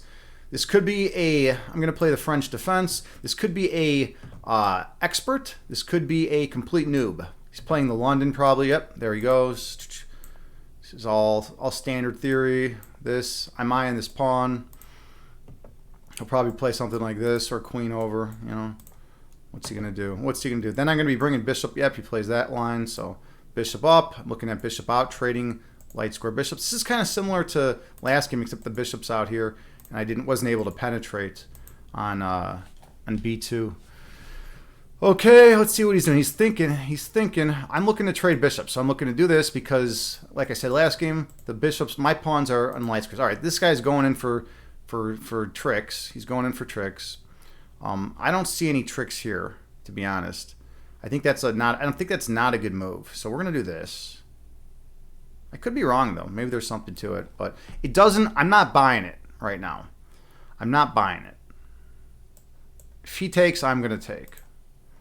And then he's going to have a hard time castling because you can never castle through check, right? So if he takes, I take, and then he won't be able to castle as long. Okay, so he's going in for this. So I want to trade off. This is beautiful for me. So I get to trade off my light square bishop for his knight. Now I got rid of what's called my problem bishop. That piece was a bit of a problem. So let's see. I'm looking at push. Hold on. He's got some issues, I think, if I start getting my... I need some more development. I need a little... Let's get more development in first. Hold on. I think knight out and then take. Okay. Yeah, this looks good. So I'm looking at putting pressure right here on d4, right? So I have 1, 2, 3 attackers on d4 now. He's got one defender, right? All right, so he's going in for this. This doesn't work. He's looking at this square. And maybe then what? And hopping around here. I could just play this to stop it all, or I could take the pawn first. I don't want to deal with any nonsense. We're just going in for this. So the idea now is he can't get his knight or bishop on this square. So his knight's a little offsides. I'm going to try to take advantage of the fact that his knight is kind of offsides. It's on the side of the board. Knights are strongest in the center 4 squares. His knight's like all the way over here. It's like, what's it doing, right? It can't hop here. It can't hop here. It can't hop here because I'll take in both these instances. You could what? Go back to the square it was just on? This is not a good piece. This is a very bad piece for him. So I'm going to try to basically completely... I want to keep this knight here if I can. But first, I think I'm just going to win this pawn, right? If you can win a pawn, grab a pawn sometimes. All right. I'm winning the pawn. I want the pawn. I'm being a pawn grabber. And look, notice when I took the pawn, I opened up a discovered attack on the knight. There you go, right? Now this knight is being hit, and I'm already up a pawn, right? If he takes, I recapture with the knight, right? And he doesn't have tricks like take, like if I was castled, but because I would have enough defense for the piece. So his knight is his knight's being threatened. I also could take over here. Okay, so he's doing that. He didn't even see it. He didn't even see it. So look at that. Bam. I just won the knight. I'm up a knight and a pawn now. So he might try like tricks like this, right? He just resigned. Yeah, you lose your knight against me, you're not gonna survive, right? So cool. That's chess. That is chess. That is what chess is all about. That guy, he didn't know his opening theory. If you don't know your opening theory, you're going to get steamrolled in chess when you play high level, when you play at a high level. That's why I'm saying, yeah, every game has been short tonight, JT. You're right. It has been two short games. Maybe we should do one more longer one. Let's do a longer game actually. I'll play one more. Let's see if it goes any longer. And then let's do new opponent. This guy will probably like kick my ass, and then I'll be like, "Oh man, why was that game going so long?" Okay, this is the English opening. This is a weird opening, by the way. It's not played very often anymore, but like some people like it. It's just symmetrical. This is English opening symmetrical variation, right? Nothing crazy here. We just kind of copycat for a little while. Yeah, now we're gonna have some changes in the position. He's gonna fianchetto his bishop, and I'm looking at pushing out here. And then take, so I push out, right? Take, and then I'll have the center pawns, and he'll have, okay, oh, he's doing the Moroxy bind. So he's trying to bind down this square. He doesn't want me to get this push in, right? So push now, and then let's see.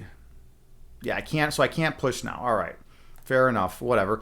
So I need to deal with this, so I need to get my dark square bishop developed, and I want to gain some more control over here so he can't push. That's my plan. So we'll do... I think hold on, this guy's legit. He's also got ideas like this and hopping his knight. I gotta be really careful here. Yeah, this guy knows his opening theory, maybe even better than me. So hold on, I gotta be really careful here. Let's see. He's looking at pushing, and then where's my knight gonna hop into? I think I got to play this. Yeah. All right. So this is what we play. This is what we play here. Because now if he pushes, I have enough coverage. All right. Okay. So I got to get my pieces developed a little bit. This is a weird idea. His knight can hop in here, put some pressure on d6. I have an idea. I'm looking at. Let's see. I come in here. He could take. I take. I'm going to have a very strong pawn in his territory. Let's go for this. So he takes. I take. Oh, he doesn't take, right? Yeah. And that's an important thing to note in chess. Everyone's always like, well, you know, and I ask my students, you know, well, why did you make that move? And they're like, oh, because, you know, when he takes, then I take, right? And that everything's going to be great. But they don't have to take. Remember that. Your opponent doesn't have to take, right? So he's got ideas of like check, but then I just block with the bishop. I want to get my dark square bishop diagonal in castle. And so I'm going to what's called complete development. So I'm going to complete my development right now. Okay, and then I'm going to castle. All right, so he's just doing the same. Let's castle. My knight's also being a nice controller of c5 as well, which is kind of cool. It's giving me some control over c5. I wonder if this is gonna happen. All right, so he's doing that, and that seems weird. That seems okay. That's like the first weird move. I guess he's looking now. He's looking to play a fianchetto as bishop. He wants the fianchetto as bishop. All right. Okay. So the question is how to break through. Let's try just doing this. And I can always bring my knight back. You know, if he's going to get a lot of pressure on my knight, because he'll have 1, 2 attackers on my knight once his bishop comes over here, and like once this knight moves, I don't know. But where's that knight even going to move to? All right, so he's going ahead with his plan. Let's see, I push out here. What if I push out here now? So I push. He could just throw this in-between move in. So take, and then the knight hops back. But then I'm looking at playing this and locking down the position. If I come here first, though, then he's got, then he would have, I push here. He's got take. Okay, this works. This should work, unless I'm miscalculating. This guy's also way up on time on me.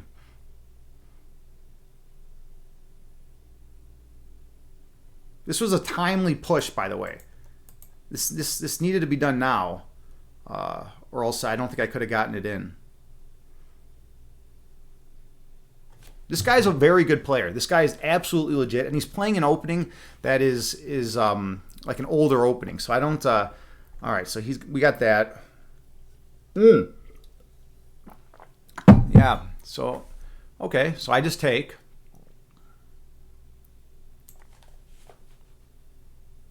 Now he'll take probably, right? Then I'll take. He'll have this, but I'll have a little compensation, right? Maybe not. So let's do an in-between move. I could take. Hold on. If I take here, then he takes. Oh, this guy's killing me. I'm in serious trouble right now. He's gonna have this push, and he's gonna be on my rook as well. Oh, that's a problem. Well, hold on. Okay, I gotta go in for this. This is really bad. All right, so I'm gonna probably lose this game. Okay, so now he's got this threat, right? I gotta be super careful. Okay, so if I go to attack his knight right now, where's that knight gonna go? That's the question. He's got this idea. All right, so let's go in for this. But I'm worried about this push. Well, maybe it's not that bad. So he pushes. I just take the knight. But then hold on. So I come out here. He pushes. Now he's attacking my rook. So then I take the knight. This is no good. All right, I got to lock everything down. We're gonna have to go into lockdown mode. Yeah, I can't let him get that push in. It's too much. All right, so he's going in for that. I'm not going to tolerate that. So he's up a pawn. After all this, he's up a pawn. He's got a little bit of an advantage. It's interesting. He's playing a good game. This guy is no joke. He has ideas of like bishop over here, which I think is pretty strong. Then I play like queen over. I want to get my rooks developed. I want to try to fight for this c file. I could take, by the way, I could take his knight. I could just literally just take his knight. Okay, so he wants to hold on to his knight. All right, that's probably a reasonable move. So then I'll hop in over here. I believe, hold on. He's looking at hopping the knight back in there. That's a strong square for the knight.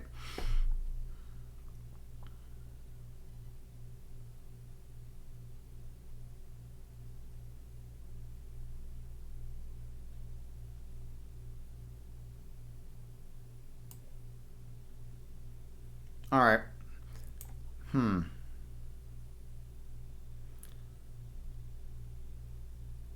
How about... I have 5 minutes. I got to move. I got to make a move too. All right. We're going to exert some control over on this file right here. And now he'll probably hop in right here. I didn't want to have to trade my light square bishop for his knight. I don't know. It just doesn't seem like the right idea here. Okay. Let's just develop the queen. He'll probably play rook over. Then I got to move again. Not ideal, but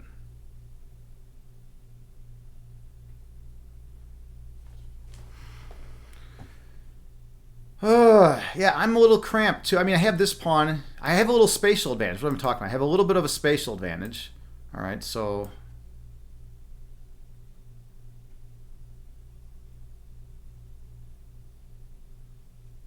let's go in for this. Let's get a quick move in. All right, he's going in for that.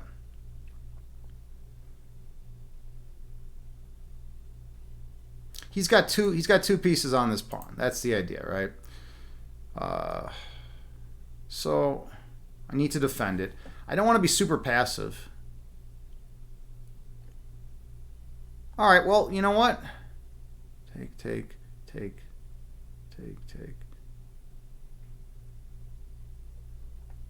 If I push now, then he takes the bishop. Hold on, this is kind of interesting. Push. Takes my bishop. Push. He could just take this and just win the pawn, but then he'd have double isolated pawns in the center. But they might be all right, actually. Actually, that doesn't even work. Well, maybe it does. All right, am I missing something tactically? All right, we're going to go in for this. It just, I hate the fact that it opens up this bishop diagonal. That's the problem with it. Otherwise, I could just take his knight and trade off a little bit. Doesn't seem right. Otherwise, I'm in super passive mode, though. Push. Oops. Push. He takes.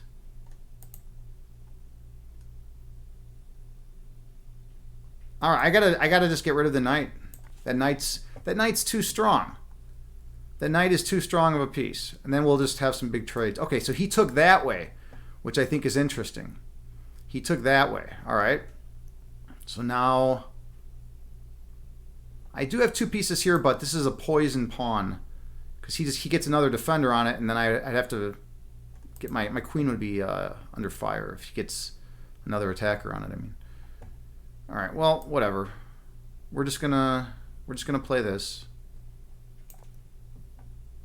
He'll probably do something like this, try to break at the center.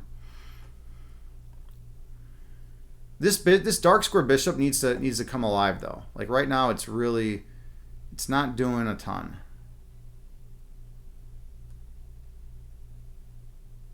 All right. Now he's got ideas of pushing forward over here. I need to reposition this knight. This knight absolutely needs to be repositioned. It's going to hop in here. And then I can maybe get this pawn structure. Oops, this pawn structure like this after take. Okay, so he wants to prevent my knight from hopping in, which is a smart move. Okay. Let's come over here. I got to move quicker. I'm almost out of time. What am I doing? I got to move quicker here. I got to be quicker. All right, I'm hitting the pawn. I have 2 minutes. This guy's killing me on the clock. And I'm hitting this pawn. This is a fork. I'm hitting this and this, so I'll probably do queen over here maybe. But I'm at least accumulating threats. And I'm going to have my knight over. Oops. Okay. I got to play quicker, though. I got to pick up the pace. And I'm not going to be able to do as much talking now either because this is getting really intense. This guy is a legit, really good player. And he's up a pawn for that matter. Okay, so we got that idea. So now we'll just take. And then if he captures, I'll take. All right, fine with me.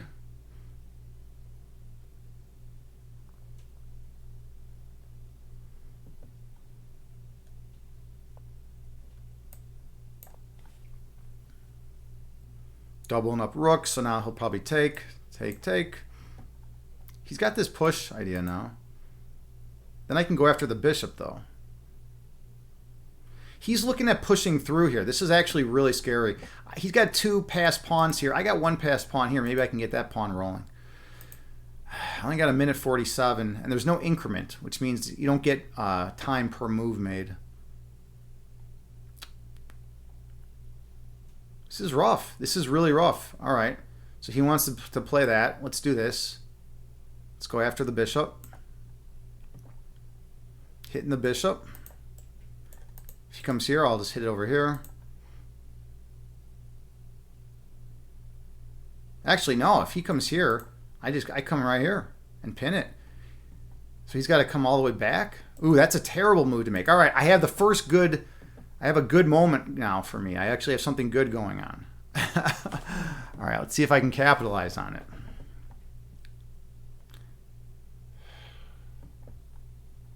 He could defend it with the rook, but that's kind of a sad move to make. Okay, yeah, he goes for that, right? Now let's get my knight. Yeah, it's still not looking. It's still looking really bad, actually. Okay, I got to stop all these threats here. Let's see, push doesn't quite work. All right, let's do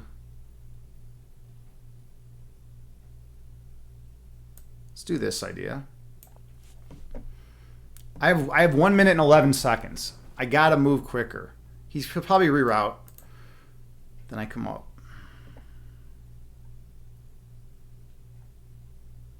Yeah, this is really tough.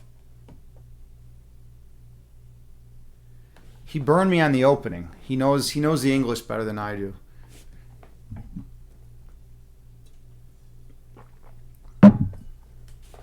But my rook is... I have compensation. I have space. If I can ever get this pawn rolling, I'm going to be in good shape. Get this pawn rolling up the board.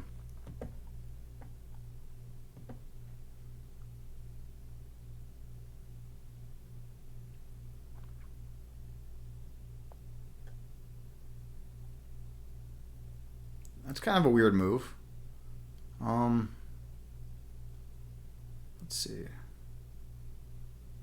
So I gotta move. Gotta move quicker.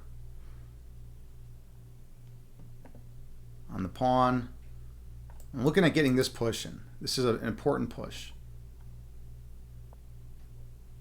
Okay. Now let's see. Can I even stop this? He's got all the time in the world. Take. All right, let's just take here first. I got to try to exert some kind of pressure. All right. Now we'll come on over and we'll try to stop it.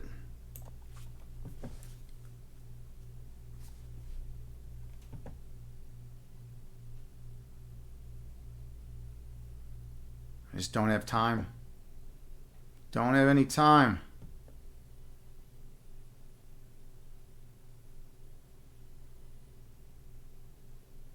I need to get a flight score for my king also. Close to being back rank mate, checkmated. Yeah, it would take a miracle for me to win this game. Basically, this guy is definitely all over me here.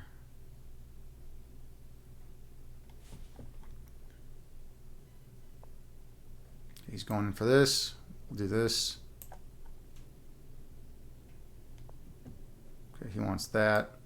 We'll do this idea.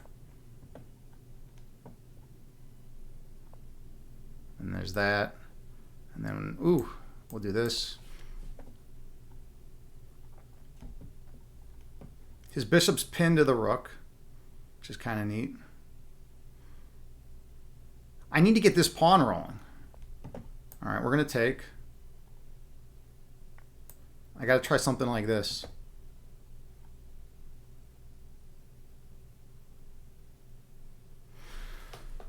He's got the bishop pair.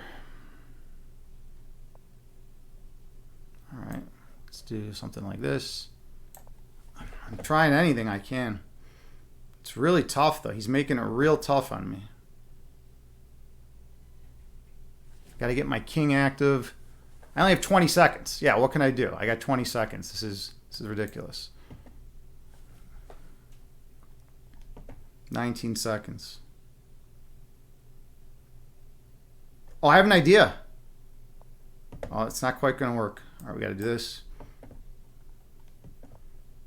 Okay, let's do this. Oh, no, doesn't quite work. Come over here. So he takes there. Let's trap his bishop if I can. All right, take over here. I got to move even quicker. I just don't have any time.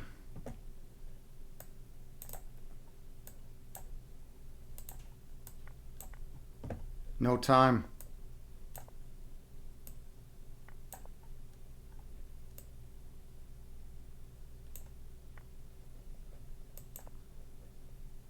Man, this would have been a draw too. This would have been a draw if I could have just.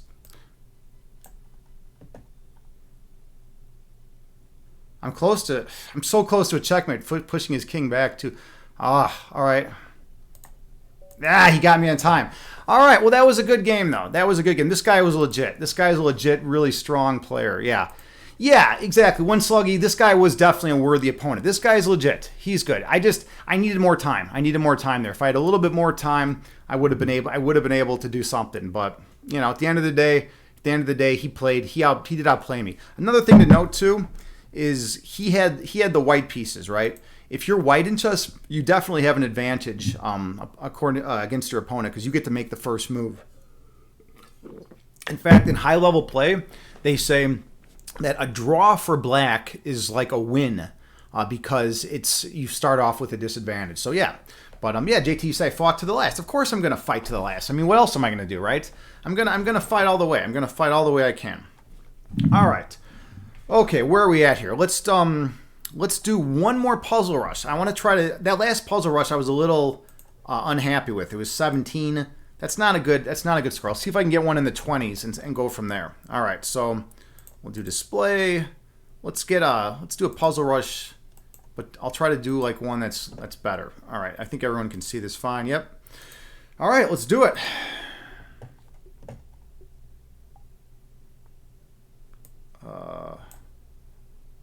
Whoa, what? I just missed something. All right, hold on. This is ridiculous. First of all, I need the headphones on. We're gonna stop this one. Let's get the headphones on and get everything in order here. That was not my best puzzle rush because I didn't get a single puzzle, but obviously it's not the case. I need to be able to hear the sound to hear whether it's a check sound or not. Okay, let's try this again. All right, here we go. All right, we're ready. We're ready this time. Okay, mate. Take here. Looks good. Mate. Oh, take the piece. Oh, that wasn't it. I guess you don't take the piece. And mate. All right, come on, Agni. Let's get this in order. Yeah, there we go. Oops. I do this. Oh, this does work. And then we throw this guy over here for mate. Okay, check mate. All right. Let's see. Fork. Take. What is the deal with this one? Does it really take the pawn? No, that wouldn't be right. Because of the pin. Not seeing this one. Maybe take. All right. Oh, it is just take. That's interesting. All right, let's do this and win the knight. We'll do this and we'll crash on through. This is why you want to double up your rooks and queens. All right, we got this and then mate. Check. Sack the queen and mate. All right, we got this idea and then win the bishop and then I believe what we just come over here. No, push the pawn. Yeah, push the pawn for mate. That's a sneaky mate. That is a sneaky one. All right, let's do. Oh, I'm on this piece. I'm on the knight. All right. All right, so I believe this is the idea. Yeah, because I'm on the queen. All right. And then, what do we got here? Another tricky one. We've had a few tricky ones today. Oh, I see. And then, look at that. Win the queen. Okay, that was sneaky. Oh, mate. And check. Oh, the rook. Okay. All right, I have two already that I've been messing around with. All right, what do we got here? This idea. And then, okay, and then this. All right. I believe we just crashed through. Oh, come on, 19. So close. All right, well, it was better than last time, but it's still not to my standards. My standard is 20 or better. I like to get at least 20 or better. I got 19. All right, well, whatever. Hey, Chad guy's here. Look at you. Where have you been, man? You always come fashionably late to the party. You know, what's the deal, Chad guy? You always come in and saying some random stuff, and you come in at the very end.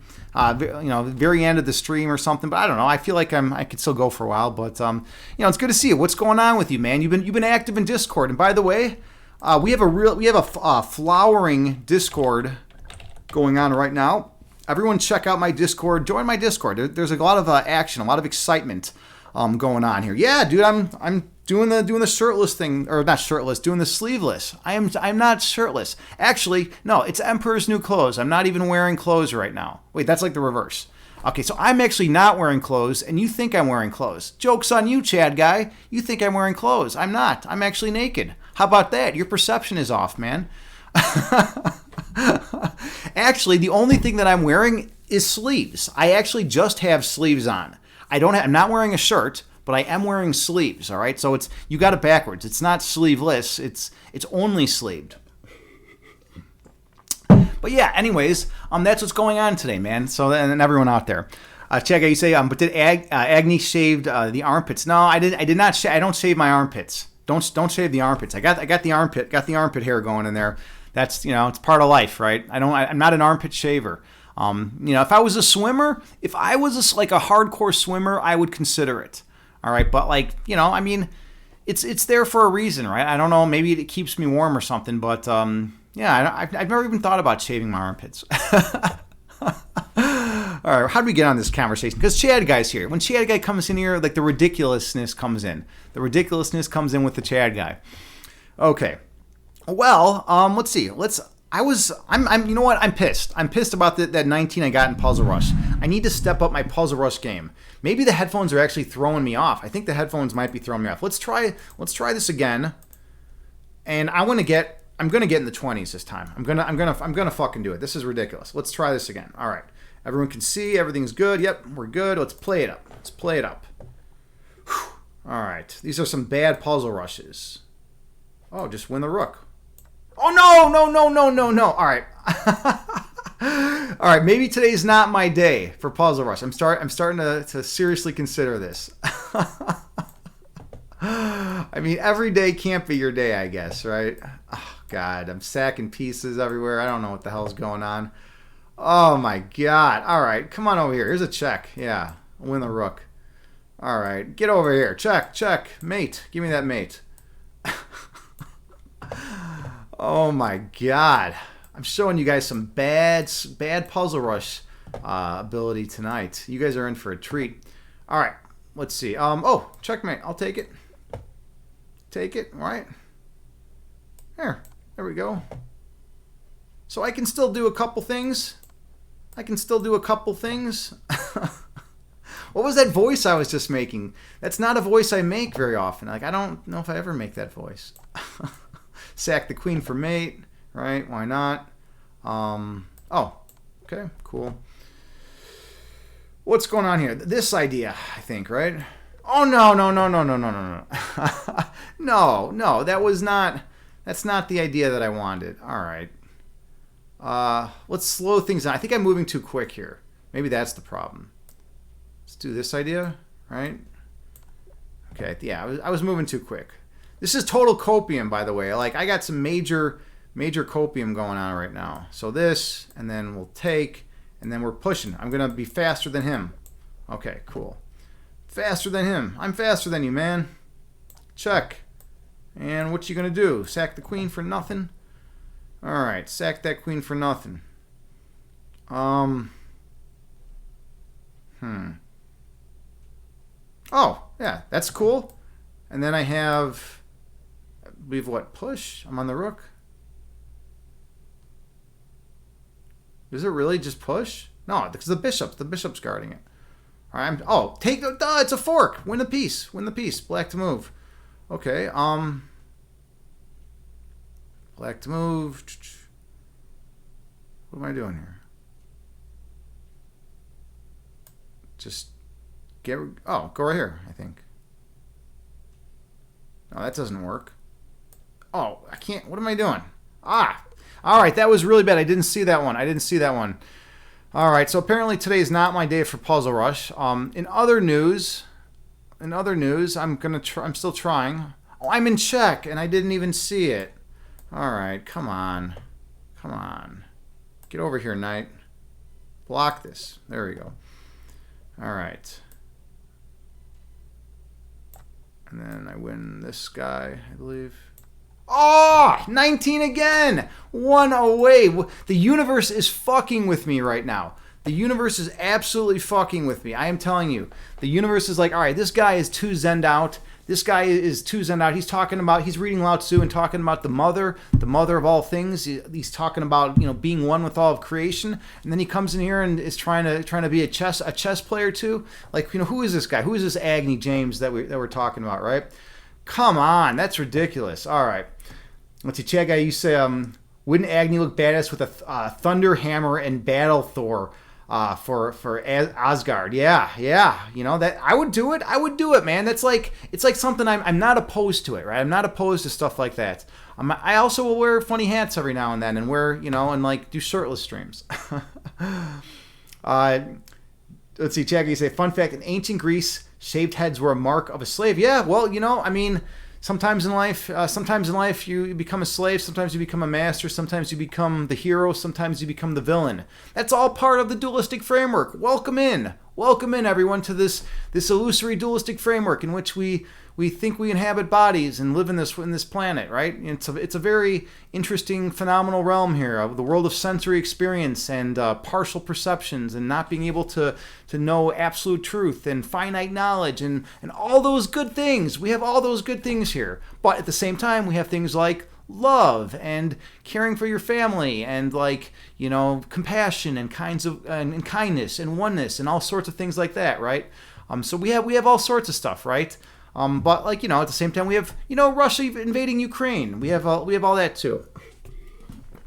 Anyways, my channel shaman. Oop, I just went blurry. Let's see if I can get back. All right, my channel shaman just made a recommendation. She said, "What about Grimm's fairy tales?" Right, and I think this is a legit. I think I got to put the book down though. All right, it's a legit request. We have not done our reading from Grimm's fairy tales. There we go. Tonight, but we got to do it. Let's see, Chad guy, you say you've been reading Dante's Divine Comedy, Dante's Inferno. Yeah.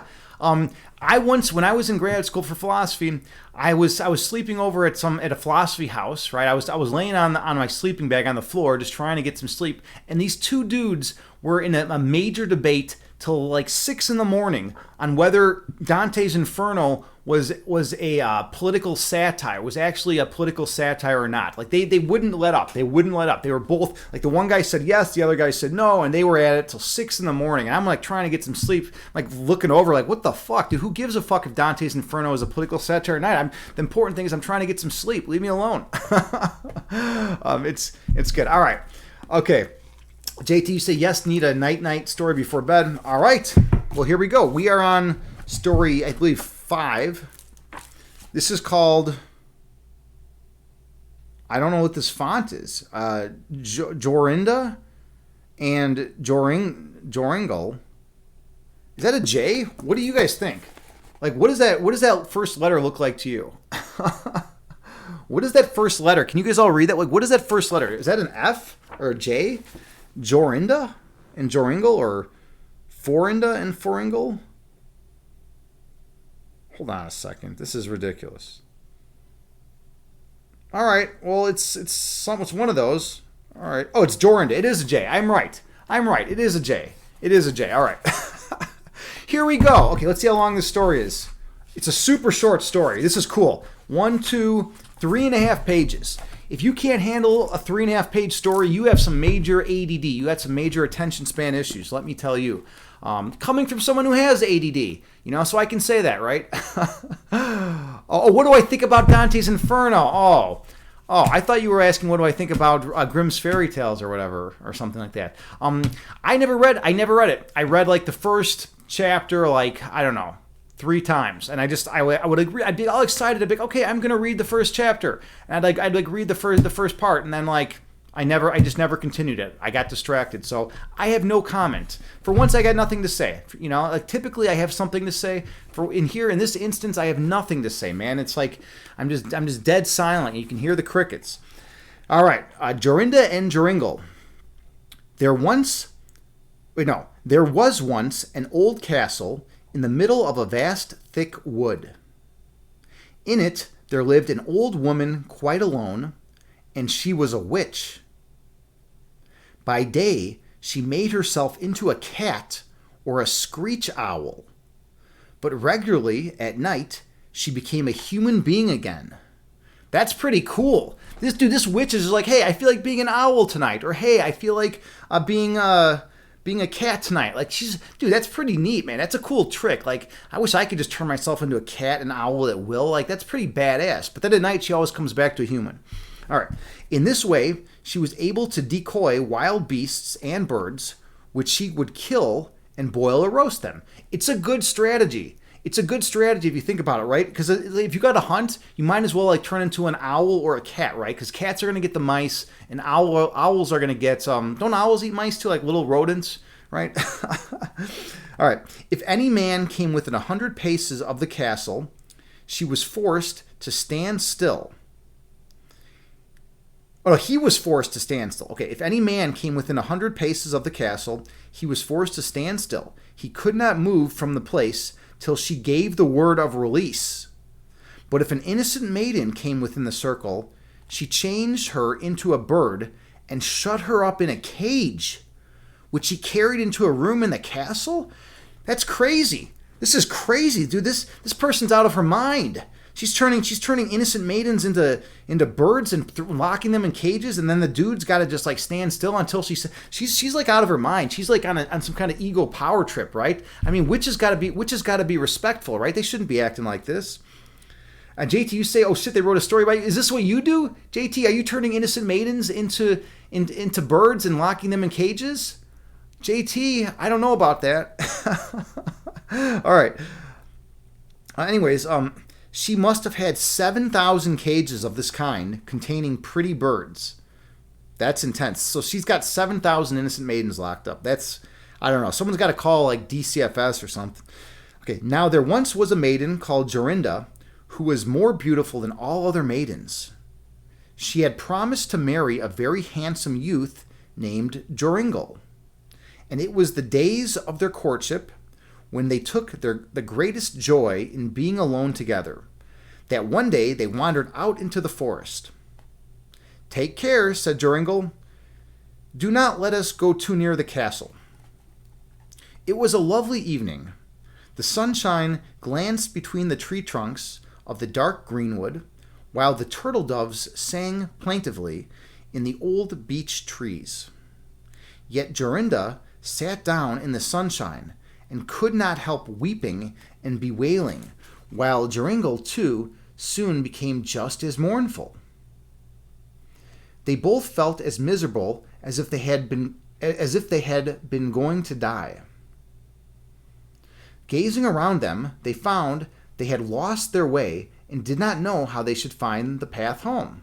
Let me guess, they're going to end up going to the castle, right? That's my money's on that they're going to actually wander into the castle yards, and then they're going to be in some trouble, right? Half the sun still appeared above the mountain, half had sunk below. Joringle peered into the bushes and saw the old walls of the castle quite close to them. He was terror-stricken and became pale as death. Jorinda was singing, "My birdie with its ring so red, sings sorrow, sorrow, sorrow. My love will mourn when I am dead, tomorrow, morrow, jug, jug." Joringel looked toward her, but she had changed into a nightingale who sang jug, jug. All right, hence the jug, jug. A screech owl with glowing eyes flew 3 times around her and cried 3 times, "Shoo-hoo!" Joringel could not stir. He stood like a stone without being able to speak or cry, or to move hand or foot. The sun had now set. The owl flew into a bush, out of which appeared, almost at the same moment, a crooked old woman, skinny and yellow. She had big red eyes and a crooked nose, whose tip reached her chin. That's a long nose. Like, if the tip of your nose reaches your chin, like, that's serious. Like, I wouldn't fuck with someone if the tip of their nose was touching their chin. She mumbled something, caught the nightingale, and carried it away in her hand. Joringel could not say a word nor move from the spot, and the nightingale was gone. So she just turned his woman into a nightingale, and then she just takes off, and he can't even move. That's like crazy, right? It's craziness. At last, the old woman came back and said in a droning voice, "Greetings to thee, Zachiel. When the moon shines on the cage, unloose the captive Zachiel." Then Joringel was free. He fell on his knees before the witch and implored her to give back his Jorinda. But she said he should never have her again, and went away. All right, that's pretty harsh. Like, I don't even know what this guy did to her. Like, what his fiance did to her. You know, they did nothing. They just got a little close to the castle. Like, why is she being such a crazy person about it? They got a little close to the castle, and she's starting all this drama. He pleaded, he wept, he lamented, but all in vain. "Alas, what is to become of me?" said Joringel. And by the way, we have this nice picture here. Look at that picture. Pretty cool, right? Crazy, crazy owl flying around as the witch. At last he went away and arrived at a strange village where he spent a long time as a shepherd. He often wandered around the castle, but did not go too near it. At last he dreamt one night that he had found a blood-red flower, in the middle of which was a beautiful large pearl. He plucked the flower and took it to the castle. Whatever he touched with it was made free of enchantment. Oh, all right, pretty awesome. He dreamt also that by this means he had found his Jorinda again. In the morning, when he awoke, he began to search over hill and dale in the hope of finding a flower like this. He searched till the 9th day, when he found the flower early in the morning. In the middle was a big dewdrop, as big as the finest pearl. This flower he carried day and night till he reached the castle. He was not held fast as before when he came within the 100 paces of the castle, but walked straight up to the door. All right, so now the witch no longer has control of this dude. This dude's like, "Hey, witch, you can't control me. I'm not afraid of you. I got this flower that keeps me not going to be enchanted by your spells." Joringel was filled with joy. He touched the door with the flower and flew it open. He went in through the court and listened for the sound of birds. He went on and found the hall where the witch was feeding the birds in the 7,000 cages. I mean, that's kind of ridiculous too. Like what's up with this witch? She could have just killed these people, right? I'm sure she had some spells to kill them, but instead she turns all these women into birds and then has to feed 7,000 birds. Can you imagine how messy that would be? Like, birds are not clean animals necessarily. Like, they're defecating all over the place. This witch has to like fly around and like feed 7,000 birds every night. That's crazy. Like, who would want to do that? Like, she has a really messed up existence. All right. Anyways, when she saw Joringel, she was angry, very angry. she scolded him and spat poison and gall at him. So she's like spitting at him now. She's like the ultimate disrespectful person. She's like spitting poison and gall at him. Like, that's craziness. Like, what's up with this person? Like, these people did nothing to her. They literally did nothing to her. They got a little close to the castle, and she's going to get all defensive about this shit. That's madness. He paid no attention to her, but turned away and searched among the bird cages. Yes, there were many hundred nightingales, but how was he able to find his Jorinda? While he was looking about in this way, he noticed that the old woman was secretly removing a cage with a bird inside and was making for the door. So the old woman gave it away. She's like, "Hey, I'm gonna take your woman, your fiance, and run out the door, right? Because I'll get away from you." He sprang swiftly towards her, touched the cage and the witch with the flower, and then she no longer had power to exercise her spells. So he took away all of her power with that, like, flower power, right? Jorinda stood there, as beautiful as before, and threw her arms around Joringel's neck. After that, he changed all the other birds back into maidens again, and went home with Jorinda, and they lived long and happily together. There you go. That's it. That is Jorinda and Joringel. All right, cool. That was a short Grimm's fairy tale. I like it. I don't know what's up with that witch though. Like why was she acting like that? People don't act like that. You don't just turn people into birds for no reason. I mean, like, what was her reasoning? I'd like to know the reasoning and rationale behind her madness.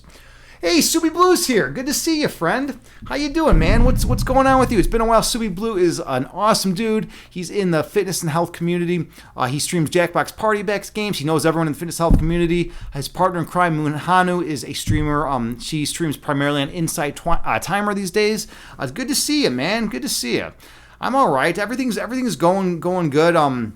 I took a 5-day break. I took a 5-day break from streaming, so now I just jumped back in tonight. I was like, well, I haven't streamed in 5 days. I might as well hop back into the swing of things. And it's been going okay so far. Everything's been going pretty good. JT got to ban someone today. It was pretty cool. I had a troll today, so we got to deal with the troll, and JT got to ban him. She has a very short leash, by the way, for these trolls. She does not give them much leeway. All right. Let's see. Subi Blue, you say peace, your friend. Yeah, peace. We gotta have the peace going, right? You haven't. I know. I haven't seen you streaming in forever. You used to stream like you Friday nights, and like Grace would be in there, and I'd come over and like hang out. It would be you, Moonhanu, and Grace.